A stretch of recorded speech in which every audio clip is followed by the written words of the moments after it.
Streaming. We're streaming. Sending out 10,000 kilobyzzles per second to the internet. Welcome to Tech Talk, Year's End 2025 review at AMA. Megberg says, don't forget to alert social media about Tech Talk. You know, it's probably not a bad idea. If I'm honest. You know what, Megberg? Why don't you alert social media? Huh? Yeah, Megberg, why don't you get off your lazy ass for once? You know, come on, dude. Help a guy out. You got to contribute. Yeah. Okay. What are you providing to this relationship? Yeah, come on. What are you bringing to the table now? Huh? Jeez, you had one job to go to social media and spam my shit all over the place. God damn it. I need a sad trumpet. Let me make sure I send them the right link so they don't all show up in video. That'd be so funny. I've done that before, like way in the past. Let's see here. I need to do so. Tech Talk is live. That's the one. All right, let's see. Where's the year download, year in review or something or other? I already forgot what the title of the show is. That's pretty typical for me, though. Here, I do where's my buttons? You can do it, man. You can do it. I know you can find it. Where's my button? Find that button. Those are effects. You know, the 9 out of 10 ladies like it when you find the button, sir. So find that button. Right? Oh, it's under sampler. That's right. Go beat that button. Top right. Play stop. Why can I not see the title of the stream in the dashboard? You'd think the dashboard would be the one place where I could see it. Oh, there it is. I got it. Never mind. Okay, here we go. Here we go. Hey, can you still hear me, by the way? That's awesome. That's awesome. Can you hear me? Yeah, I hear you. Okay, I just want to make sure. All right. Ultimate 2025 Year's End Tech Talk review. Oh, and AMA, that's a good one. Ask us anything. I guess I just realized it's not AMA. It'd be AUA. Ask us anything, but AMA is what people are searching for. So I'll be ask us anything. Best tech under $100. I think that's a little broad. So, cause like, what the 8-bit dough? I just got a controller that's super good. Man, did you see that ghost walk by? Did you see that? What? I thought it's. Oh, you can't see. Oh, it's cropped. You can't see my doorway. I saw my doorway. It's spooky. No, it was just funny. Oh, freaking out. I got the 8-bit dough, which I have their keyboard, by the way. It's super fresh. Let me see it. I missed it. Pop it up again. Ooh, it looks like a Nintendo controller. One. Yeah. That's awesome. I recently, a buddy of mine came over and he like hyperfixated and put together a big emulator thing for me. And that's awesome, dude. And I really liked his controller, so I got one for Christmas, and that's only like maybe $30. And it's a primo controller, really good controller. Can you show it to us? Do you have it? Oh yeah, I'll be right back. Yeah, I want to see it. I want to see what $30 gets you for a game controller this year. How's everybody doing? How is your wrapping up of 2025, man? It has been a hell of a shitty ass. I'm not gonna say more cuss words right now. I'll save them for later. It's been a crazy year, man. Crazy year. So we figured that we just wrap it up by having like a big old AMA and just talking about the year and just bitching about everything we didn't bitch about before. Oh wow! So that's actually so 8-bit dough makes that. That's like their controller they make. Yep, dude, it looks just like the Nintendo Switch Pro controller. It's real. It's got a good feel to it. I like the whole. He says $30. The whole build of it and stuff. 8-bit do. Oh yeah, is it do or dough? I don't know. I'm not sure either. How? So $30. That's all it was. I think it's $30, $29.99. That's literally like $20 or $30 cheaper than the Pro controller. Dude, and it's fair. It's I don't want to say fully universal, but it'll do 2.4 gigahertz. It's got a dongle. It's Bluetooth, and you can plug it in. So does that? Well, I'm trying to think. Does Nintendo Switch allow third-party controllers? I think they're Bluetooth. I think you can just hook up practically any Bluetooth control. I know the Switch I think was fairly flexible in that. I mean, I'd poo-poo any console that doesn't support just Bluetooth controllers in general these days. But they always want to sell their own shit, so you never know, right? Right. But it'll hook to your Android phone. It'll hook to the Steam Deck with the dongle. I did the dongle with his controller. Just right away. Didn't have to download any drivers. Windows just recognized it straight away. What really software did he use for your emulator setup? I have no clue, dude. Seriously? He just came over and set it up for you, and you're like, yeah. I know he explained the whole thing to me and stuff, but it went in one ear and right out the other.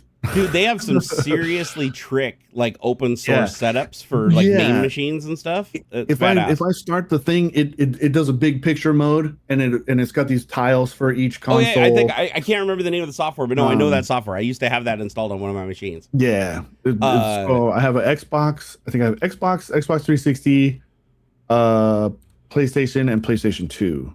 I think is what he set up for me. I gave up on Xbox after the One S. I think. What was the first one before the Xbox Series One X or the latest one?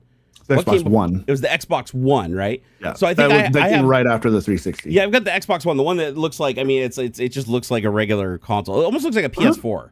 It's like just a little box. And I never bought another one after that. I gave up on Xbox after I left Microsoft. I was like, fuck you guys, I ain't supporting your shit no more. I had a 360, and then after that I went back to PC. And then I was gifted the PS5. And then just recently somebody at work was giving away an Xbox One. I have that sitting on a shelf. I haven't even plugged it in. They're just giving it. They just gave it away. They weren't even selling it or nothing. Damn, man. Well, that shows you where Microsoft's going. Straight down the toilet. Well, the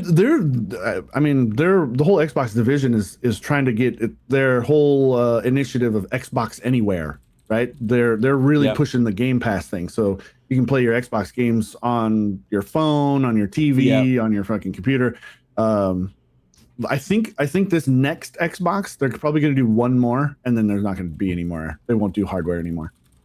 I'll tell you what. So it'll basically be just a PC. First of all, I have a gripe with Microsoft just in general. They can eat a dick, but their consoles, their console naming convention. Dude, I don't know how they got so away confusing. with that. You know how many people last Christmas went and bought the wrong console? Yeah, they got the Xbox One S, which is like the wimpier one when it should have been the X or whatever. Yeah, it's dumb. Yeah, actually happened to a friend of mine. Like a friend of mine even did that. Walked into the store and was like, oh, they had the Xboxes sitting next to each other. He's like, oh, this is the cheaper bundle, right? This is the cheaper one. So I'm going to get this one. And they thought that it was going to play all the new games. And then they got home and found out they already had the fucking console. Like they already had that one. Jeez. So, didn't even realize it. I was like, what the I do want the Xbox One S mini fridge. The tower thing? Yeah, but it's a mini fridge. It's like it holds like 6 sodas or something, 6 or 8 sodas. I don't think I've seen that. I don't know if they sell them retail anymore, but you can find them for, that's got to be like a third party thing, right? Or something. Let's see here. Xbox. No, it was by Microsoft. They put out the little fridge. It was or at least it was officially licensed. Dude, it looks exactly like the console. Yes. I just found it. Yeah. Yes. And what people usually sell them for around $100, maybe $150. Target sells them right now for $100. You can get a brand new. I thought they didn't manufacture them anymore. By the way, I fucking hate Target, and Target can like eat my ass. But I'll still give you guys a link in case one of you guys will want to get it. Like I said, I don't want to be a super hypocrite because I don't like a company doesn't mean I don't use some of their products. Like I'm kind of in the same boat. Like with iPhone, I fucking hate Tim Cook.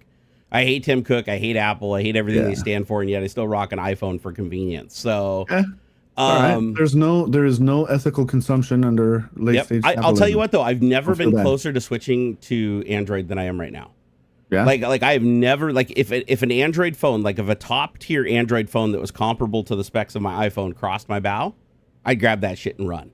The Galaxy, the flagship Galaxy stuff. I'm getting pretty done with Apple. Like I don't, and the thing is, like they used to be great for privacy. Like honestly, they were better for privacy than Android by a lot. They kind of still are, but not anymore, dude. You're just giving it all to giving it all to Apple now. They just don't let other people have your information. But the problem is, Apple's always been like anti-government and like pushed back against government for privacy. Yeah. Oh, this is the first time they haven't done that. Now they're the other way around. Now they're like, oh, what can we do? How can we go? Oh, Cheeto, you know. So but honestly, I can't say that Android's much better because Google CEO is also in bed with them for the whole Stargate project thing. AI's basically got them by the balls. But the one thing I do like about Android is because it is open source, the foundation of the OS, it's a lot harder for them to sneak shit in without the public knowing about it. Because people do review that code base like constantly. So if somebody tried to sneak in like some data gathering bullshit or something like that, it would be like all over the place within 24 hours of the build dropping. So that's not going to happen with iOS though, because iOS is a completely closed source platform, which means they can sneak whatever the fuck they want in whenever they want, and ain't nobody going to know about it if it's encrypted and going over the internet. So, and the thing is, it used to be easy. It used to be easy to catch software like sending telemetry or leaking your shit over the internet because of the bandwidth consumption. But now everything consumes so much bandwidth and there's so many layers of encryption, it is impossible to know like what's sending what. Like you see your 3D printer sending like, fucking 10 gigabytes of data over the wire and you're like, that's normal. Like, not really. That's a lot. Yeah. But I'm just saying, it's like we're so used to everything phoning home that there's no way that doesn't raise an eyebrow anymore. It used to raise an eyebrow when you're like, hey, why is my refrigerator talking to something on the internet? Like, that's a bit bizarre. But no, it's not like now everybody just expects it. It's just normal behavior. And then you go dig in and try to figure it out, and you open up your favorite network packet sniffer, and you get a TCP header, but everything else under it is encrypted, and you've got a snowball's chance in hell of ever knowing what's inside of it. And the companies sure as hell don't want you to know. Hey, by the way, guys, did I miss anything? I think I sent it out to the link for the stream. I think I sent it out to Facebook, Blue Sky, Discord. What? I feel like I'm missing one. What am I missing? I think those are the only ones I usually send out to. 154 Van, yes, but doesn't Pixel get all the latest updates and features compared to Galaxy? They'll get them sooner. Yeah, I know Samsung's usually like a year or so behind on Android, the base Android. Like, I think security updates. Not just them, everybody. Pixel is the only one that gets the live updates. Everybody else has to wait a period of time. Fairly live though, like those are those are different. But the major OS patches and security updates they get as soon as everybody else. Oh, ICQ. I remember hearing that noise nonstop at Microsoft back in the height of ICQ. I'd walk down the hallway and you could just hear it echoing throughout the hallways. I was like, oh. Nobody ever disabled it or mute it. Everybody was using that app, dude. And keep in mind, there was one app you could get that would like smush all of your IM stuff together. It was like not Trello, but Trillian, it was something like that. Trillian. Yeah, that's it. Trillian was the shit, dude. Yes. I actually preferred Trillian over ICQ, funny. If I'm honest. Like Trillian was better than ICQ. And then there was another open source one that I used that actually wasn't bad. And I actually had a project that I wanted to do, and I think I've told people about that. Oh my god! So there was a project that I wanted to do years ago, and I never got around to doing it. And it was I wanted to create a consolidated framework for everything, not just anything social media. So it didn't matter if it was ICQ, didn't matter if it was live chat, didn't matter if it was delayed shit like speaking on X or Facebook, where it's like post for post, or Reddit, where it's like forum based. I wanted to create a platform that had one interface that exposed everything at its most basic level. Like, what is the common component that all of these share? The recipient that it's going to, the text, attachments, whether it be images or files or whatever that platform may or may not support. I wanted to take that and create an interface for it and then just use .NET reflections to load DLLs that people could build that would connect to any platform and transcode that platform in both directions. So basically all you did is if you wanted to post something, you just called the post through the interface. You gave it the text. You gave it the who you wanted to send it to or all. And it would automatically go through that. And then that would translate it to the API that went out to the specific platform and vice versa, back and forth. And then I wanted it also to merge it all together where it would add clues, basically just like little invisible ASCII characters to the end of everything that would give it a label. So then it could go back and consolidate the posts together. So if you made one post, you could have it cascade across every platform, have it pull all the replies and comments back from every single platform and consolidate them, taking out all the duplicates. Never got around to doing it. But now with AI, that'd probably be something that you could bang out in like a weekend. Seriously. Yeah. What is your favorite text sound? The MSN Messenger, AOL, Instant Messenger sounds always bring back some awesome memories. The ICQ one. To me, that's old school. I don't even remember what the AOL Instant Messenger sounds are like. ICQ is the one that's all I remember with AOL was you got mail. You got mail. That's the only thing I remember from that. I don't remember the sound that you got when you received a message. But to be fair, I never used AOL Instant Messenger. I was never a fan of AOL. I never used AOL. I was after that was like the main one because I didn't get into like MS. I had an MSN account to play like pool or Yahoo. I think Yahoo as well for pool and stuff, but just to play some games. But AIM was the one. I enjoyed IRC more than anything back in the day. Like I didn't need a multi-messenger client because all my friends were cool and they were all on IRC back in the day on Eskimo, connected to the Eskimo North servers on FNet. And or if you're even nerdier, you're on Dalnet, right? The few people that wanted to even be more exclusive. But I loved IRC back in the day, but then I found out more and more of my friends kind of started gravitating towards the newer stuff, getting out of the IRC realm more with the direct messaging because IRC supported all that.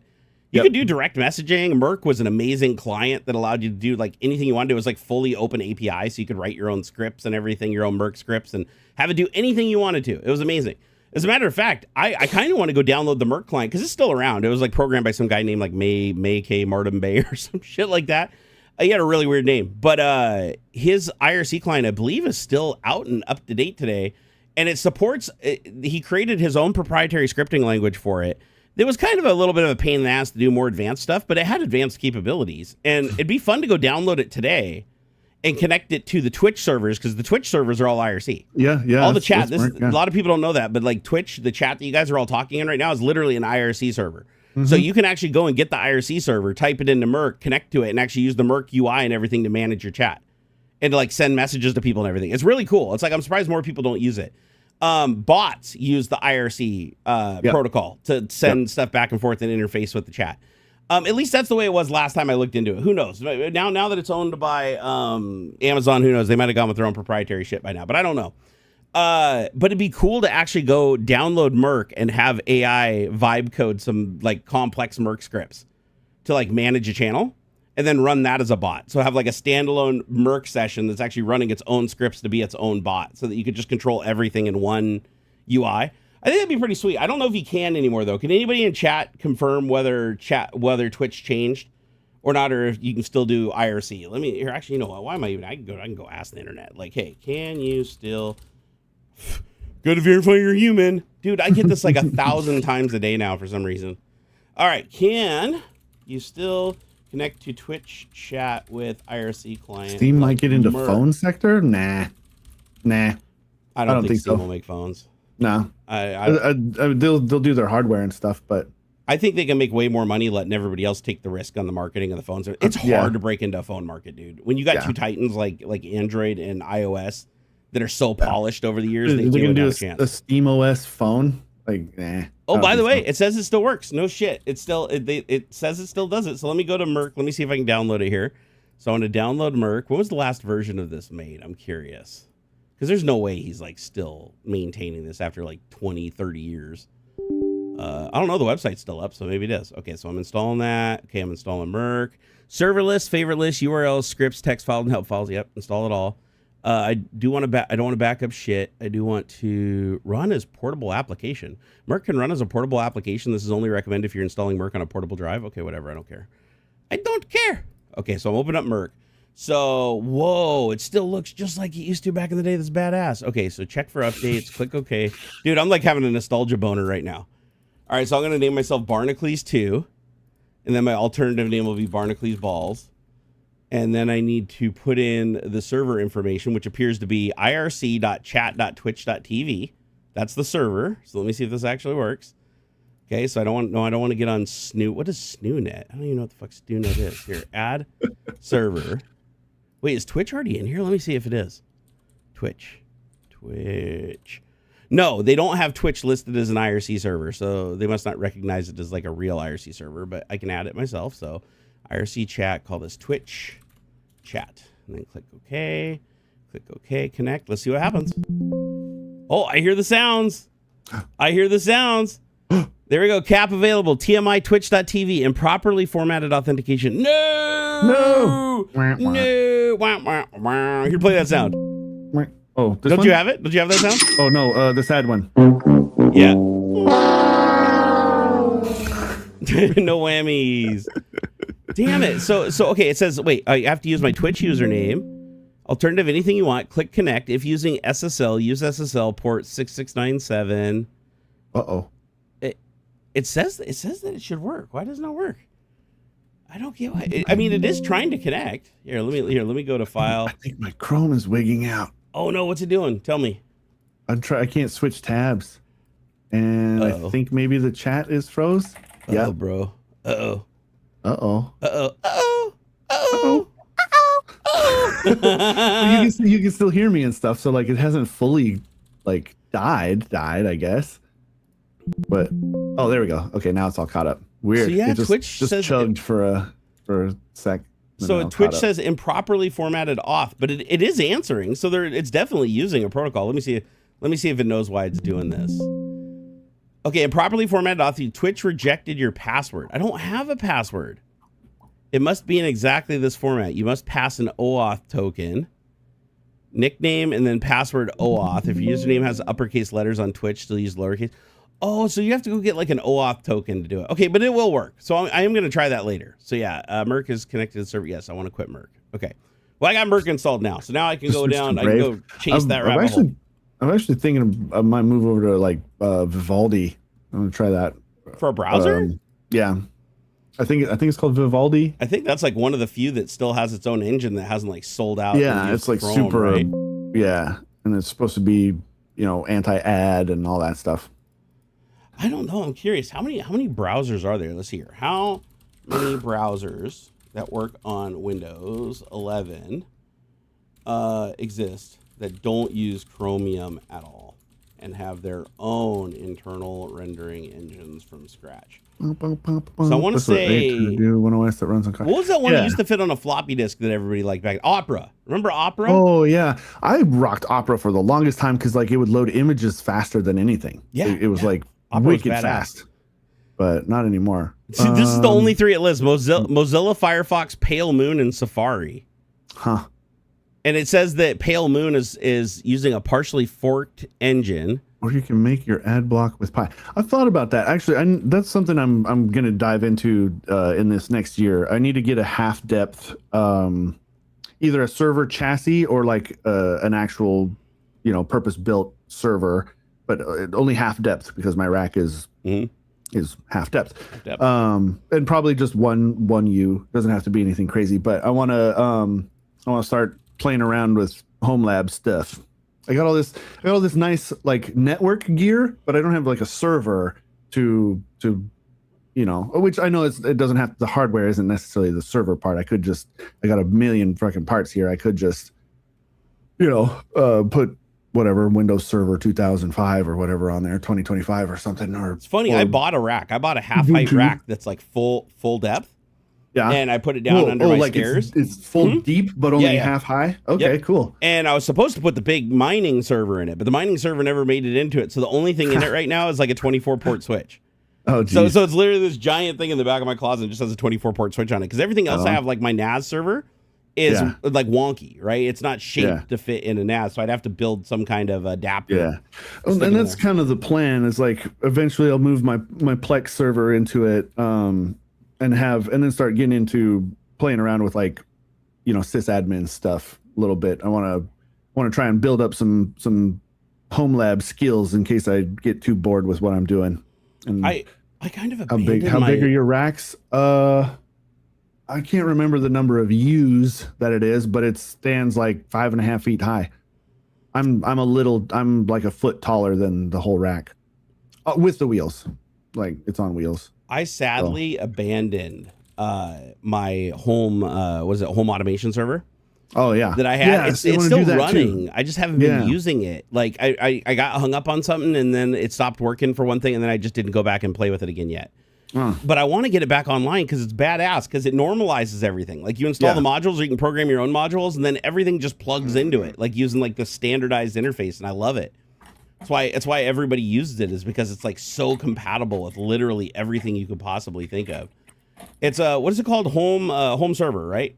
Home assistant is for like. What is the name of the server that everybody runs? Gosh dang, my brain is just fried. It's like home automation server. No, it's got a Home Assistant. It is Home Assistant. You're right. I just found it. Okay. So Home Assistant's badass. If you haven't used Home Assistant, it's amazing. They have apps for every like device you can think of. Dude, all kinds of stuff is compatible with it. Yeah, and not only that, I read I watched a clip of an interview with one of the guys who like originated the project or whatever.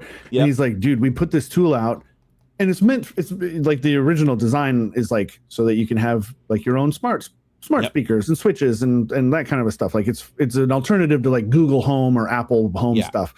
But he's like, man, people have taken this project and like run with it. He's like, I know of like a couple breweries that are fully automated, like they basically have 4 people on staff to make sure everything is running correctly and stuff, but the whole thing is just fully automated using Home Assistant as like the core. And they got temperature gauges, they got pressure monitors, they've got like all this stuff that you need to brew beer, and it's all fully automated. Dude, there's literally a module that you can plug in just for ESP32. And you don't have to script anything. It's like an ini file, where you just put in like some basic information and settings. And all you do is tell it like which pin to monitor and what device type it is connected to the ESP32. And it basically deploys the firmware to the ESP32 all by itself, and then brings it online and then interprets the data back and shows it to you like in the app all formatted and everything. So cool. So like if you want a temperature sensor, you go buy a $3 ESP32, a $5 temperature and humidity sensor. You plug it into like pin 1 power and ground on the little ESP32. Plug that shit in and then go into your Home Assistant, install the little module, tell it, I think you have to flash the firmware. Like it builds the firmware file for it and then you dump it on using your browser. Perfect. So you just plug it into your computer and it sends it back through the browser, flashes the device, and the device comes online, starts feeding it data, and now it gives you your temperature and your humidity, and it'll give you graphs and all kinds of shit. And you can tell like what class of device it is. Like there's a ton of them. There's like temperature probes, lighting, sound, cool. and each one. But if it's not on there, if it's like a device that doesn't fit any of the standards, all you have to do is just tell it like what pin the thing is on, what the ranges of data that it sends over, whether it be CAN bus or serial or whatever the spec is for the device, what type of data it's sending over, and then you just basically tell it how to format it. That's it, and it'll just give you back the raw data. Or you can write your own plugin from scratch too. That's the other thing, is like you can actually just go and script like I did for I wrote a proprietary web server that controls my air conditioner now off an ESP32. Yeah. And to get that into Home Assistant, all I had to do was go into Home Assistant and basically say, all you have to do is send these URLs with these attributes to change the settings. And once you do that, then it maps it into their UI, and it automatically builds like the tokens and everything for you on the phone. So if you want like on and off, or you want to do temperature up or temperature down, you basically just map it, and each time you click the button, it sends a little HTTP request, a little post command to the ESP32 and tells it what to do. And if it gets okay back, it says okay. Otherwise, it throws an error and shows like a little red thing that says an error occurred. So it's pretty badass. Speaking of brewing, do you guys like kombucha? I can't say I've ever had kombucha. I've heard of it, but I've never had it myself. Not a fan. I watched a video on it where I saw how they made it with like this giant, goopy, gross-looking mother mold thing or whatever that's in the bottom of the glass. And I'm like, man. Yeah. I'm like, I don't want to drink your garbage water. I got my own garbage water. Essentially, it's like the mash. Right? Apparently, it's super duper healthy. Like it's supposed to be real good for your. It's got good gut. Yeah. Probiotics or whatever, good bacteria. Yeah, flora or whatever they call it. Yeah. Dude, it's carbonated vinegar, man. I don't. Oh, is it really vinegary? Oh God, I hate the taste of vinegar. Straight up. It very much reminds me, like if you've ever taken a shot, and this is just the few that I've tried, so I don't want to paint with a broad brush, but the few that I've tried, it's very much like drinking bubbly apple cider vinegar. God, that sounds gross. I didn't like it. Some people freaking love the stuff, man. And like you can get like alcoholic kombuchas and stuff too. Like some of them are.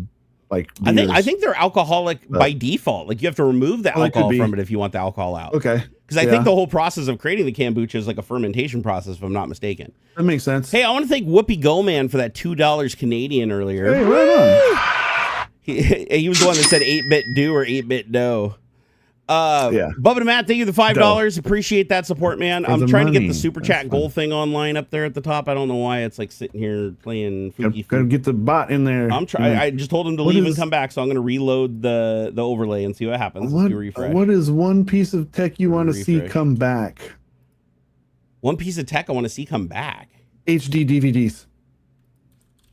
Why though? There's so less. Blu-ray has so much more storage. Archival. They last longer. Oh, I didn't know that. Yeah, the way that the discs are manufactured, the data layer is squeezed between two thicker layers of plastic than on Blu-rays. I had no idea. And I think by this point we could have the similar data density. There's no reason why we couldn't. In my opinion, like I know the lasers are like a little different. Where like Blu-rays actually have like a different. It's like a tighter laser or whatever, but. I think if it had followed a similar, technology path, we would have had the similar density. There's no reason not to. And I think at the time, if it weren't for the PS3 having a Blu-ray, I do think HD DVDs were a better quality. And somebody will have to correct me on that, but I don't know why it would be. That's a total vibe feel. I think they were better, but the only reason Blu-ray succeeded was because they built them into the PS3. Yeah, because I thought Blu-ray was H.265, that it like stopped being H.264, because H.264 is what like DVDs used forever, right? Or no, DVDs used the MPEG. Never mind, DVDs used was the MPEG 2. And then DVD was bad in the part for the hardware to read the discs would fail more often. Oh, really?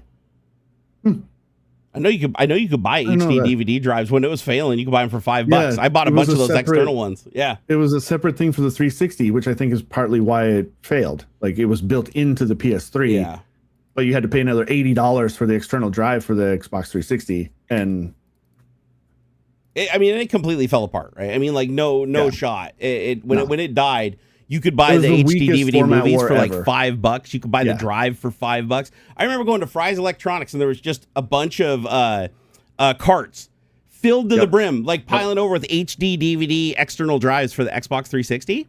Yep. And you could buy those for $5. Yeah. I almost just bought, like, I was going to buy like 10 of them. I ended up buying 3 of them. And I brought them home, but a lot of people didn't know you could plug that shit right into your Windows PC. It was USB. Plug it into your Windows PC, and now you had an HD DVD drive on your PC. And it was actually decently fast too. Like, I mean, it was a good drive. Like, I used to have one on my desk back when I'd play games and stuff. I didn't want to reach the computer under the desk.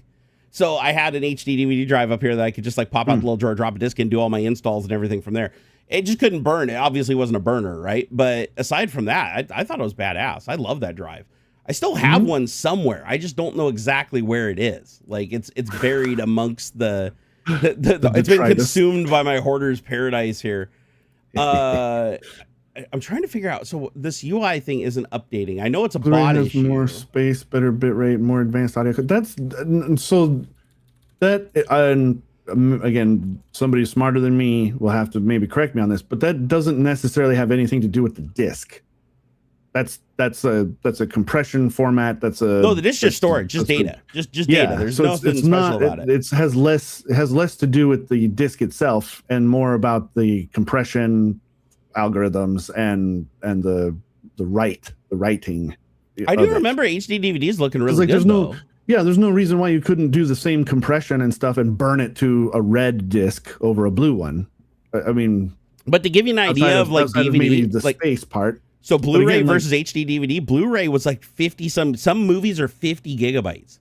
Yeah, like you can't put that on HD DVD. I think maxed out at what? That's what I mean. 14 or something. I think if it had survived. Because you weren't doing 50 gigs right out the bat with Blu-ray. That is true. The first Blu-ray, I think, was only dual layer. You had to get like double layers and different compression form algorithms and stuff. Yeah, you're right. So it's like, I think over time, HD DVD could have done similar. I think that's fair. I just don't know if the technology limited the layers. I don't think that's true, Bradley. The stuff that I've read is Blu-rays have like a 0.1 millimeter layer covering the data layer, where HD DVDs it was smushed between 2.3 millimeter layers of plastic. Because you even today you're starting to get disc rot on older Blu-rays, and HD DVDs were like basically hermetically sealed. You know why they probably last longer? I'm looking at it right now. HD DVDs only had 15 gigabytes per layer, which means it had a much larger laser pass, which means a lot more damage would have to happen before the laser can pick up the data. And so that's what I mean, right? Like Blu-rays used a different kind of laser to etch with and probably to read. Yeah, Blu-ray's 25 gigabytes per layer. So you're getting that 50 gigabytes with just 2 layers. I thought it was more than 2 layers. I didn't know just 2 layers gave you 50 gigs. That's insane. Yeah. But again, I think we could have improved on that over time, and it could have, much like Betamax versus VHS. Yeah. Betamax was the superior format. I got the not enough on the on the it's YouTube. Happening to you now. See, it happens. Eventually happens to everybody where you get the not enough memory error. And all your YouTube windows. It's got to be a window on YouTube. Yeah, it was the chat and the channel tab. Weird. I don't know why they can't fix this, because like I said, Google owns Chromium and they own YouTube. Why can't they? This wasn't happening until I reinstalled to Windows 11. This was not happening at all until I upgraded my machine. So this could be a Windows memory manager issue then, or some sort of combo, some sort of mismanagement with YouTube, because like the Video Ninja is in a different window completely on a different account and stuff, and that's fine, totally fine. But the YouTube chat and the channel, the stream hit the memory. Well, let's do a little poll. Let's do a little poll in chat. Hey, type 1 in chat if you've hit the out of memory error in a Chromium browser. It can be Edge, Firefox. It can be Edge. Well, not.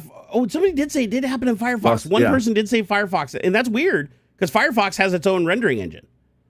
So that would point more at Windows being the problem if it's happening in non-Chromium browsers. I wonder if it's a hardware acceleration thing in Chrome. Dude, there's so many settings. Because I know, like, I remember I had to turn off the hardware acceleration in Chrome in order to stream. Like, if I was trying to window capture a Chrome window, I had to do the same back when I was otherwise streaming it blacks it. Yep. It's like it just goes all black. I wonder if that might be part of it. And then I can see that tying into not scheduling, but the dude, look how many ones are in chat. Like video, something to do with how Windows handles video stuff. Like video rendering and graphics card, not scheduling. I had the word for just a second, then it disappeared. Happens to me all the time.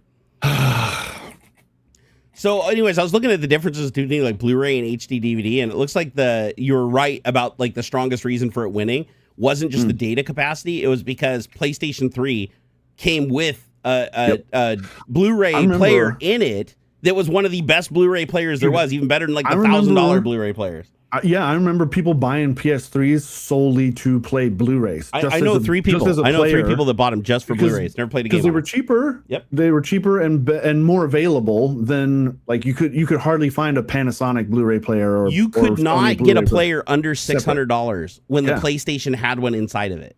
Yep. Which blows my mind. Just bought it for movies. Yeah, I never understood why somebody would buy a player, like a standalone player, when they could just buy the PlayStation 3, which also had a remote, by the way. Like the PlayStation 3, you could fully control it with the TV remote, with the little thing you plugged into it.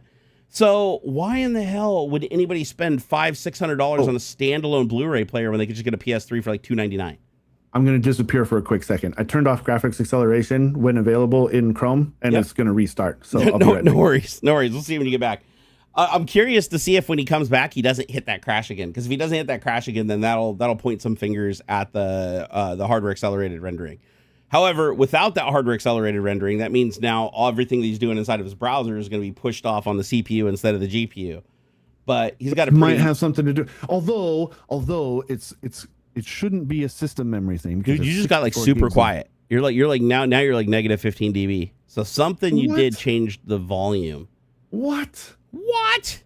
All it did was restart Chrome. I didn't touch anything else. That's weird. I can compensate on this side. That's so weird. Here, let me pull up. Let me see. Where's my little window that I got over here? Everything always breaks. Here, keep talking. I'm gonna pull you up. Well, yeah. What was I saying? Oh, well, I'm back because I was very swift, very fast. There you go. Whoa, thanks, Bipolar Bear. Oh, Bipolar Bear! Man. $40.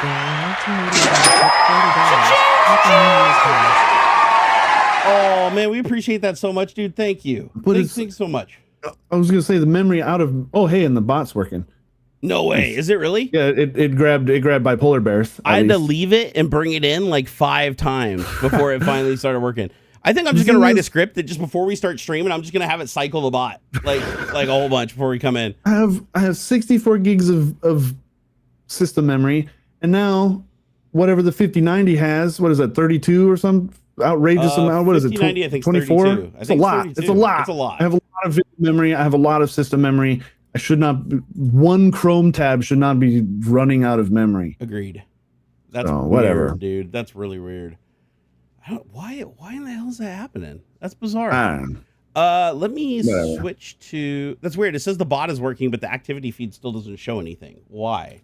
I mean, it showed up on the overlay. Yeah, I'm gonna try opening ground control and see if it shows up here. Yeah, it shows up in ground control. It doesn't show up on their webpage though. Their webpage is even broken. If you go to activity feed, it doesn't show the right thing. Yeah.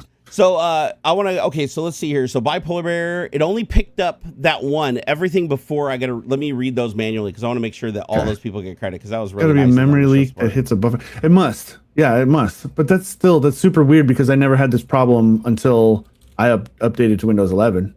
So it's got to be a weird Windows 11 thing. Yeah, and it's like literally saying that it's like out of memory in session. So and so why only YouTube plus as well? Each tab, that doesn't make any sense. Each tab I think gets a pool of a pretty massive amount of RAM. So it says the YouTube tab is using 321 megabytes of memory usage. That's like nothing. That's like absolutely nothing. So I don't know what the deal is. But let's see if you hit the error again, because I wonder how much RAM am I using for my tabs. Let me look up my let's see, what am I in Edge? So right now my Edge session is using 5.1 gigabytes total RAM, and then each tab is using 600. Whoa, dude! Some of my tabs are using a lot of memory. Tab, the live chat tab is over a gigabyte of RAM right now. Holy moly, that's a lot. So I'm wondering, and then when it crashes, it cascades and takes out the rest of the tabs. So whatever, they must all use the same pool. The tabs must share a pool of RAM or something like that. Must, yeah. Because otherwise, why would they take each other out, right? That's bizarre, dude. Please tell me I didn't just close that after it. No, I didn't. Okay. I thought I went through all that trouble to open it up and it didn't. And I thought I closed it. Bubba and Matt, thank you for the $5. Said, hope you all had a great holiday. Hey. Dude at a party slip me spiked gummy bear, 750 milligram, 3 days still stony. Hee hee. Insane, dude. 750 milligrams sounds like a lot. So, dude, that is. So in Washington, a whole package of gummies, which is usually we'll have 10 gummies in them. The whole sum total is 100, or no, it's 10 by 10. Yeah, so 100 milligrams for the whole package. Yeah, it'll be 10 milligrams per gummy. You get 10 gummies. You know what I hate about edibles, and I never tried them again after that, is I had a really bad experience with edibles. I ended up eating an entire bar because my friend told me, like, hey, eat a square, and the bar had like squares, but it was like squares within squares, and I was confused about it. So I took like a piece and it didn't do nothing. I took another piece, didn't do nothing. And like half an hour later, I took another piece. And so I ended up eating like half the entire bar, and then an hour later it started to kick, and I was like, okay, this kind of feels okay. And then a half an hour after that, I thought I was dying. Bro, yeah, I thought I was dying. Yeah, you did way too much, dude. Way too much. I felt like I was paralyzed, even though I could move my arms. Like, it felt like I couldn't move my arms. I felt like I couldn't breathe, but my wife said I was breathing fine. Yeah. And then my wife's voice changed. She sounded like really deep. And I'm watching Family Guy, and it feels like it's been on for like 8 hours. It was a really horrible experience. Best thing you can do is try and fall asleep and just let it work. Yeah, and you just hold on. Dude, it's hard to go to sleep when your heart is racing like a motherfucker though, because you're scared. You're like, I can't move. I've had to talk some people through that same situation where, like, dude, I ate too much. I had 3 or like I'll make Rice Krispies or something. Yep. And I'm like, bro, just this. Only eat this little bit. And they ate too much or whatever. And I'm like, okay, man, just all you can do is just focus on breathing. Just breathe, literally consciously breathe. Because, like, in my experience, if I get way too high, my breathing will get really, really shallow and very slow, and I'll faint. Yeah, that's what I was doing too. I was in and out, like, and it was intense. And then the only other experience that I had with it that was a bad experience. Well, I guess I've had quite a few bad experiences. Honestly, I only ever had one good experience in Vegas. Like, in Vegas was the only time I went to Vegas. They had some strain of something, I have no idea what it was, but it actually ended up working pretty decent. I felt good, no bad side effects, nothing. Nice. But every other time I've had it, there has been some weird, scary ass side effect. Like, one time I'm out in my garage and I'm trying this new thing that I got. And I ended up spending, it was weird. I spent a shitload of money, dude. I spent like $800 a month trying all these different things. And because my doctor wanted me to find some other pain management that wasn't pharmaceutical, that would be easier on me. And I remember I'm out in the garage and I'm trying this stuff, and I see my wife open up the garage door, and she's like in her PJs, and she's like, it's 3 a.m. Are you coming in? And I started at like, I was 4 p.m. I'm out there trying this. I thought 15 minutes passed, and it was like 8 hours. And I've had the opposite happen too, where it seemed like 8 hours passed, but it was like 15 minutes. So there's like this weird, I have a weird chronological thing where it's like I cannot track time without something there to show me the passage of time. Like if I'm in a room and I must have taken a lot because I kept hearing this weird sound in my ears that was like, oh, this is like blood pressure. Yeah. Oh, is that what it is? Yeah, because there's like a ringing in my ears, and I'm just standing there staring at the wall. Didn't even sit down. I had a chair sitting there. Didn't sit down. I'm just sitting there, just staring at the wall, feeling all loosey goosey weird. My wife walks out and scares me, and she's like, "You coming to bed?" I'm like, "It's still daytime. Like, what are you talking about?" It's like she's like, "No, you've been out here for like 7-8 hours." I was like, "What?" So yeah. After that, I was like, "Yeah, I don't think this is doing what I need." And plus, it was causing problems with my stomach. Like, it didn't matter how I took it, whether it was a tincture, whether it was vaping, didn't matter. No matter how I took it, I always ended up getting these really, really severe like stomach cramps and nausea. And so it just didn't end up working. That's weird. Nausea's uncommon. I can see it maybe tied with like dizziness, like you'll get real lightheaded. That's what it was, like vertigo. Yeah, like vertigo. Whoa, and so that kind of gives you like. Yeah, because don't they give it to people for nausea? Like I thought that was like one of the things they do, like cancer patients that get nausea from chemo. Like, right? Dude, if I know like I'm gonna be drinking heavy, like going to a party or whatever, or like, oh yeah, we're going drinking, I will either edible or try and vape a little bit and stuff, and then I do not puke. I can drink tough as long as I get a little high or kind of high first, and then maybe a touch throughout. So it just takes away that whole like hangover. No, well, not hangover, but like not the hangover so much, but when you overindulge, it makes you sick. Yeah, of either overeating or drinking too much, all that stuff. Yeah. Yeah. Now I don't really drink anymore. I don't do anything anymore because of my liver. My liver enzymes are up. Do you think building your own PC is a dying hobby thanks to the price of PC parts?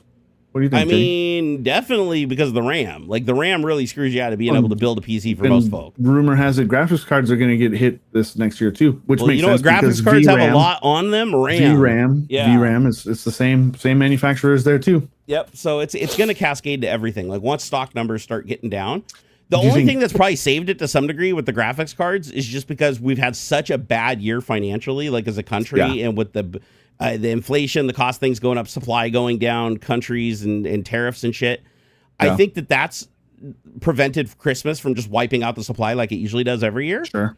And so that's going to leave some supply left over. But once that supply's gone and they have to wait for another shipment of new product, that new product is going to come in at the new pricing of the new RAM. There's rumor, I don't know if this was official or not, but I'll say it was a rumor that Nvidia is dialing down 50 series manufacturing in order to pump out more Pro cards. I've actually heard the same thing from multiple sources. I don't think it's a rumor. I think that's pretty fact. I wouldn't be surprised. Nvidia is greedy as fuck, and they'd rather pump out A100s or whatever than 5090s. Dude, yeah, they're like they only care about the money. They're a $1 trillion company. They know they've got the AI market cornered right now. They're gonna cash in as hard as they can right now. Although I think that does open it up for AMD and Intel. But man, I feel like Intel's in a weird spot, man. I hope they don't abandon their GPU stuff, despite like their CPUs not doing too well. The GPU stuff hasn't been too bad on like the low to mid range area in terms of, you know, even on the professional side, like as like an accelerator, you can buy a cheap Battle Mage card and do A1 or what is it, A1 processing and that kind of stuff, H265 and that kind of deal. So, you know, Intel has the chip fabs if they wanted to shift some of that capacity to making RAM to keep the price down, because they can make it domestically, getting around all the tariffs, right? I don't think they do. I don't think they are manufacturing their own VRAM. No, I don't think they are right now, but I'm just saying if they did. Think of the market thing though, isn't it? It's not like doing CPUs. I just think it's a more binned higher nanometer process. I don't think there's anything super special about it. But memory chips are different though. No, they are. Like you have like GDDR6, but because it's so close to the CPU, they make much higher bandwidth RAM. Because it wouldn't make sense to make that high of bandwidth RAM for a motherboard because of the distance between the CPU and the memory controller. So, but on a graphics card, it makes sense because all the RAM is so packed in, so close, and it's designed that way from the start. So they usually run a generation ahead. That's why you usually have like DDR5 on, then you have like GDDR6 or GDDR6X on the video card. So that's funny. So Xeno Crimson just talking about this. We were just talking about this. Talking about this before we went live. No, that is like, I don't even know where this rumor started. That will not. Just take a quick moment and think about that. Asus is not entering the market. Look, okay, there's two ways to interpret the rumor. One, that Asus is going to start selling their own branded RAM. Well, who's going to manufacture the RAM? Right, they're not going to make SK Hynix, Samsung, Micron. None of them are even bothering with consumers. They are all ramping down consumer production for ECC stuff. 2, Asus is going to manufacture their own RAM, like literally manufacture it. When? Have they been hiding the construction of a RAM fabs underground for the last 5 or 10 years or something? Yeah. No, and Tom's Hardware just had a post yesterday of an announcement from Asus saying they are not doing RAM. Because there's no way. They either have to buy the chips from one of the 3 big manufacturers who have their entire capacity is maxed out for the next at least 2 years, or they've somehow hidden a fab somewhere, or they're going to build a fab, but that's going to take 5 to 10 years to build and ramp up to production. There's no way. There's no way. Hope you're having a good week. So yeah, so I verified hardware support ECC RAM. No, I did verify. I went through all the memory manufacturers right now, like Kingston, Corsair, G-Skill, Crucial, Team Group, ADATA, Patriot, Mushkin. Those are retailers. No, hold on. PNY, Silicon Power, Transcend, Geal. I've never heard of them. Good RAM, Lexar, Geal's all right. InnoDisk, and a Pacer. All of those companies get their RAM from one of the 3 companies you stated. I verified it, and 2 of those companies are in South Korea, which means that tariffs will apply. Yep. So that's going to be Samsung Electronics and SK Hynix, like you said. Yep. Micron is the only United States company, and they pulled out of the consumer RAM market. That means all RAM, on top of the prices already being high because of supply and demand, the tariffs in the United States specifically stack on top of every RAM chip that comes into this country. It's similar to TSMC, right? They're the only one. There's two companies that make the lithography machines to make CPUs and like the actual GPU chips. TSMC. And I want to say there's 3 of them. And there could be a 3rd one. I know there's 2 big boys. TSMC is the most popular one, but it's similar. It's a similar sort of situation with RAM. There's very, very few manufacturers that actually have the equipment to make the stuff, and Intel does have their own foundry. That's it. ASML. So Intel does have their own foundry now, so they're not dependent. Sure, that's true. So they're compatible all the way down to TSMC 5 nanometer. So Intel can actually go toe to toe with TSMC, but only for their own production and only for their small number of fabs. Right. And so every company you see producing the chips around the world, they're all using a machine from one of those companies. Yeah. And that machine is like so heavily guarded and protected. TSMC is the big boy who makes CPUs and GPUs. The actual they do the lithography for the every CPU chip, every chip. GPU chip, everything. Pretty much every chip you have on like a modern high performance device, that chip came, like the die for that chip came out of TSMC. Yep. Like TSMC is by far the largest producer in the world. Yeah. And then there was Global Foundries, but they're not there yet for low nanometer. They make the larger 12 and 14 nanometer stuff, like for like general consumer electronics. But yeah, it looks like TSMC, Samsung, and Intel are the only 3 companies that can go down to a 7 and 5 nanometer process. There you go. Which you and it said for the graphics RAM, it did say that the other foundries would be capable of creating the RAM. So that's not a limitation for them. The problem is the price. It's high risk because I guess VRAM, the price is super unstable compared to regular RAM. I don't know why. I'm just looking here. It said that it's very unstable. The pricing is very unstable of VRAM, so it's hard to be profitable in the VRAM game unless you already have like pre-established relationships with companies and stuff like that, like the ones already do. What RAM does Nvidia use? Like what? Probably Samsung. Brand of VRAM. Yeah, that's what I'm thinking. I bet they use Samsung chips.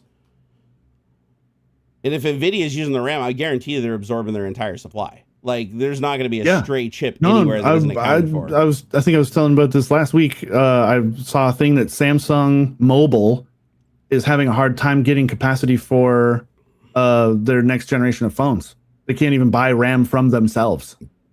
You're not going to believe this, but Micron actually makes the GDDR6X for Nvidia now. Oh. Yeah, since the 3080. So the RTX 3080, 3090, 4080, and 4090 use the GDDR6X, which is produced by Micron. But check this out. SK Hynix made the RAM for some of the RTX 30 and 40 series cards. So depending on, they got chips from both manufacturers. And Samsung was in the game back in the 20 and 30 series cards, but then they bowed out, so they don't use Samsung anymore. If this is accurate, this may not be accurate, the information source that I have right here, but it looks like Nvidia basically just dances up and down the supply chain to whoever gives them the best deal and the most supply or whatever. And let's see, GDDR6X, it looks like 6 or 7 GDDR6, 7. Yeah, where are we at? 6X for the 5 series cards. I think they went up, right? I think isn't GDDR7 a thing now? What RAM does the RTX 5090 use? Because this usually VRAM is like a step ahead of your regular system RAM. You're right. It is GDDR7. Okay. Yeah. Yeah. So, 1.79 terabytes a second. That's insane, dude. That's nutty. It's especially, but it's also kind of it's similar to like the difference between ARM and x86, right? They're the architecture of them is a little different. I think the construction and the technology that goes into GDDR or VRAM, we'll just call it the VRAM, is similar enough that like when they make advances in VRAM, it does eventually trickle down to system RAM. It just usually takes a while. It's kind of like how the PCIe spec, I think we're at like PCIe 6, I think has been approved by the IEEE or whatever. Yeah, I know PCIe 5 has been around forever now. So yeah, but they got to have a new one. The hardware, like this 5090 doesn't even saturate a PCIe 5 bandwidth. Right. At max. It's where the slot technology advances faster than the hardware does to like take advantage. I'm pretty sure the only time it helps you is with the Pro cards where they're doing NVLink through the bus. Yeah, where they'll do memory pooling and stuff through That's that. Where it counts. That makes a big difference. For sure. Yeah. So Samsung, SK Hynix, and Micron all manufacture GDDR7.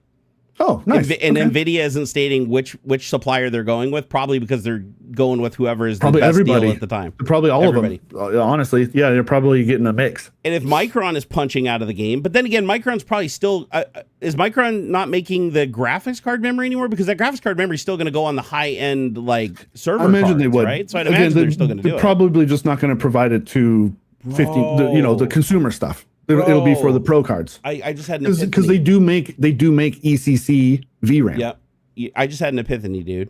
We're trying to figure out why Micron, the biggest memory manufacturer in the world, suddenly just like, we're going to stop making consumer memory shit. That means that they make more money elsewhere, right? 100%. So if Nvidia is pulling 5090 production down to make more of the AI cards, and Micron needs to now supply more memory to meet that demand of them going with these higher end cards that have like 96 gigabytes of memory on board, that would make sense that Micron would completely pull out of the consumer market just to furnish Nvidia. Yep. They might have a deal with Nvidia for the next 5 years or whatever. That's just like, every chip we make goes to you. Probably. And that would make sense why they would pull out of the consumer market, because now they have this like super lucrative thing. Dude, that's crazy, man. That's going to present some kind of monopoly situation in the AI market down the road if that's true. Yeah. Like if you have Micron basically just producing RAM specifically, at that point, like why doesn't Nvidia just buy Micron? I was just going to say, we might hear something like that in the next couple of years. Yeah, it's like they're $1 trillion company. They totally could. To just absorb them. Like Nvidia is worth like a shitload more than even Microsoft. Like it's just hard to think that. I think this is a house of cards. It is a bubble. It is a bubble for sure. We're in this situation based basically on speculation. The data centers that they're buying this stuff for don't exist yet. They haven't even built the locations they don't have the servers to put the graphics cards in, to put the RAM into. They don't have the building to put the racks in yet. Yep. They don't have the power capacity to build the building, to put the racks in, to put the servers. This is literally, it's buying capacity for a few years ahead, hoping that they can spin up and build these data centers fast enough. Yep. And I think they're leveraged to the gills, hoping that they can get this. And again, it's all based on trying to find some good reason to keep using this AI stuff. There still isn't a very good broad consumer. It's like VR. It's but I mean, how much money did Meta dump $40 billion or something into metaverse VR does stuff, have and a then problem though that this doesn't. VR's problem is not everybody's compatible with it. Some people get sick using it. But that's what I mean. And even still, there's no like ubiquitous hook. There's no need for everybody to have it. And similar to this, especially generative AI stuff, there is a big social pushback, a big consumer pushback on anybody using generative AI stuff. I mean, how many ads have you seen get pulled because it's some, we made this whole Coca-Cola made a whole ad using generative AI and it's terrible, and they pulled it after like a day. I have a new theory. A new theory for AI and why I think it's gonna stick around. I mean, I do think there's a bubble. There's obviously gonna bubble. It's gonna pop, but it'll stick around. I think that AI's profitability in the end is gonna come from the whole first hits free mantra. That's like AI is free for everybody right now. Everybody gets addicted to it. Everybody gets so used to using it. Like myself, even for like vibe coding and stuff, it is so attractive to use and incorporate into everything to speed things up that you end up becoming dependent on it, and then when it goes away, you're not going to be able to function as well anymore, and it's gonna give you that same addiction withdrawal where now you're going to pay for it when the companies are like, hey, now AI is $40 a month. Yeah, people are just going to fucking pay it. I think some people will, enough people, but it's going to take a massive hit. There's going to be like a crash. Yeah, I feel like right now it's being subsidized by everybody to just get the data to train it. Yeah, it's kind of like remember when Microsoft was selling Xboxes that cost them like fucking $500 or $600 to make an Xbox 360, and then they were selling it for like $200. Yeah, exactly. Yep. They make it back on the games. I think that's what AI is doing right now. Is they're going to get all the training and they're going to make it back on the people that are willing to pay for access to that in the future. I think it's going to be a little different. I don't think the consumer side, the general public side of it, is going to be profitable at all. OpenAI is going to fail eventually because they can't make a profit. I think what's going to happen is you're going to start seeing smaller boutique sort of specialized implementations of LLMs and generative AI stuff. Just remember, training is expensive, lookup is cheap. So if they can train their models up to a level where they don't have to train a lot anymore, they can just put little LoRa's on top of it and steer you in that direction, or let you build your own, roll your own LoRa's. That's then where I think it works. Then I think it'll work. That's where I think the money's going to be made is in infrastructure. People who can build out the hardware fast and can do local, specific, unique trainings based on either industry data or specific company data. Yeah, I'm sorry. I was laughing at Zeno Crimson, which I said VR is incompatible with the poor. That's true. That's true. I mean, I will say, though, that it has come down in price. Meta's offering is subsidized and it's cheaper. Like, the reason they can sell the Pro for what they do. What's the Meta Quest 3 cost you? $400? I want to say it's like, but you can buy a Quest 2, which is still a fantastic headset. Yeah. As a matter of fact, there's a lot of people that prefer the Quest 2 over the 3 just because the brighter and more saturated colors. You can pick up a Quest 2 for $150, $200. Yeah, so that's not bad. So I don't think VR is like, I mean, when you compare it to like other things like console, because it is a console, it's a standalone gaming device. It's not just a HMD. There's just no hook. There's not, like, don't get me wrong, it's super cool. I've had a good time with the punching game, and I played the VR thing I got came with the Horizon mountain climbing thing. Horizon Zero Dawn mountain climbing thing, super cool, but not an experience that I'm not getting a better experience from elsewhere, honestly. I mean, I freaking love VR. I still think it is super rad. I look at my son and how he uses VR, and it kind of gives me a different perspective for the future of VR. Because my son spends at least 4 to 6 hours a day in VR. Wow. Like interacting with tons of his friends. They're all playing. They jump back and forth between VR chat and Rec Room, and there's so much to do. Every day there's like new games. Like my son shows me the other day, they're like playing this fucking Wave Racer game that looks like Hydro Thunder and Wave Racer from Nintendo 64 had a baby, but it's all in VR. Yeah. And they're all like chasing each other around and racing and shooting each other like Mario Kart and shit. And I'm like, maybe dude, this looks good. Maybe it's a new generation thing. You know what I mean? Like I feel like kids Roblox get and it. Fortnite and whatnot, and VR chat. You know what else I've noticed is when kids start VR, like there's a lot of warnings about like you don't want like young kids using VR because it can fuck with their eye development. Sure. But I've noticed that kids that start VR younger, they end up adapting to it to where for them it's all intuitive. There's no learning curve. There's like my son is like playing like fucking what is it Gorilla Tag. And he's like running around the living room, flipping his arms around and everything. And it's like he never hits anything. He never runs into anything. He's very conscious of his space. while he's doing everything, while he's avoiding other people doing stuff. And to him, it's just it's when I play VR and I watch him versus me, he's like on a whole different level than me now. That's interesting. You know, I used to be like the teacher, like, hey, come over here, I'm going to show you how to do this. Now it's any game he fires up, he instantly acclimates to it and he's good at it. And it's because he just has that massive hand-eye coordination, like that he's just gained from playing VR for so long. Yeah. So I actually think that's a great thing. I think that's a great thing. I also think it really got him through COVID because COVID cooped up a lot of kids. Some of that social interactions and stuff. Since most of his social interaction was through interacting with people through VR, which is actually very akin to interacting with somebody in real life. Like your distance to them changes the volume.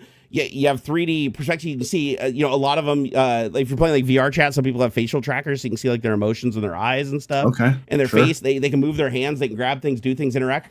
Those kind of interactions make it a lot different than playing like a conventional video game. Like it's very different than playing a conventional video game, in my opinion.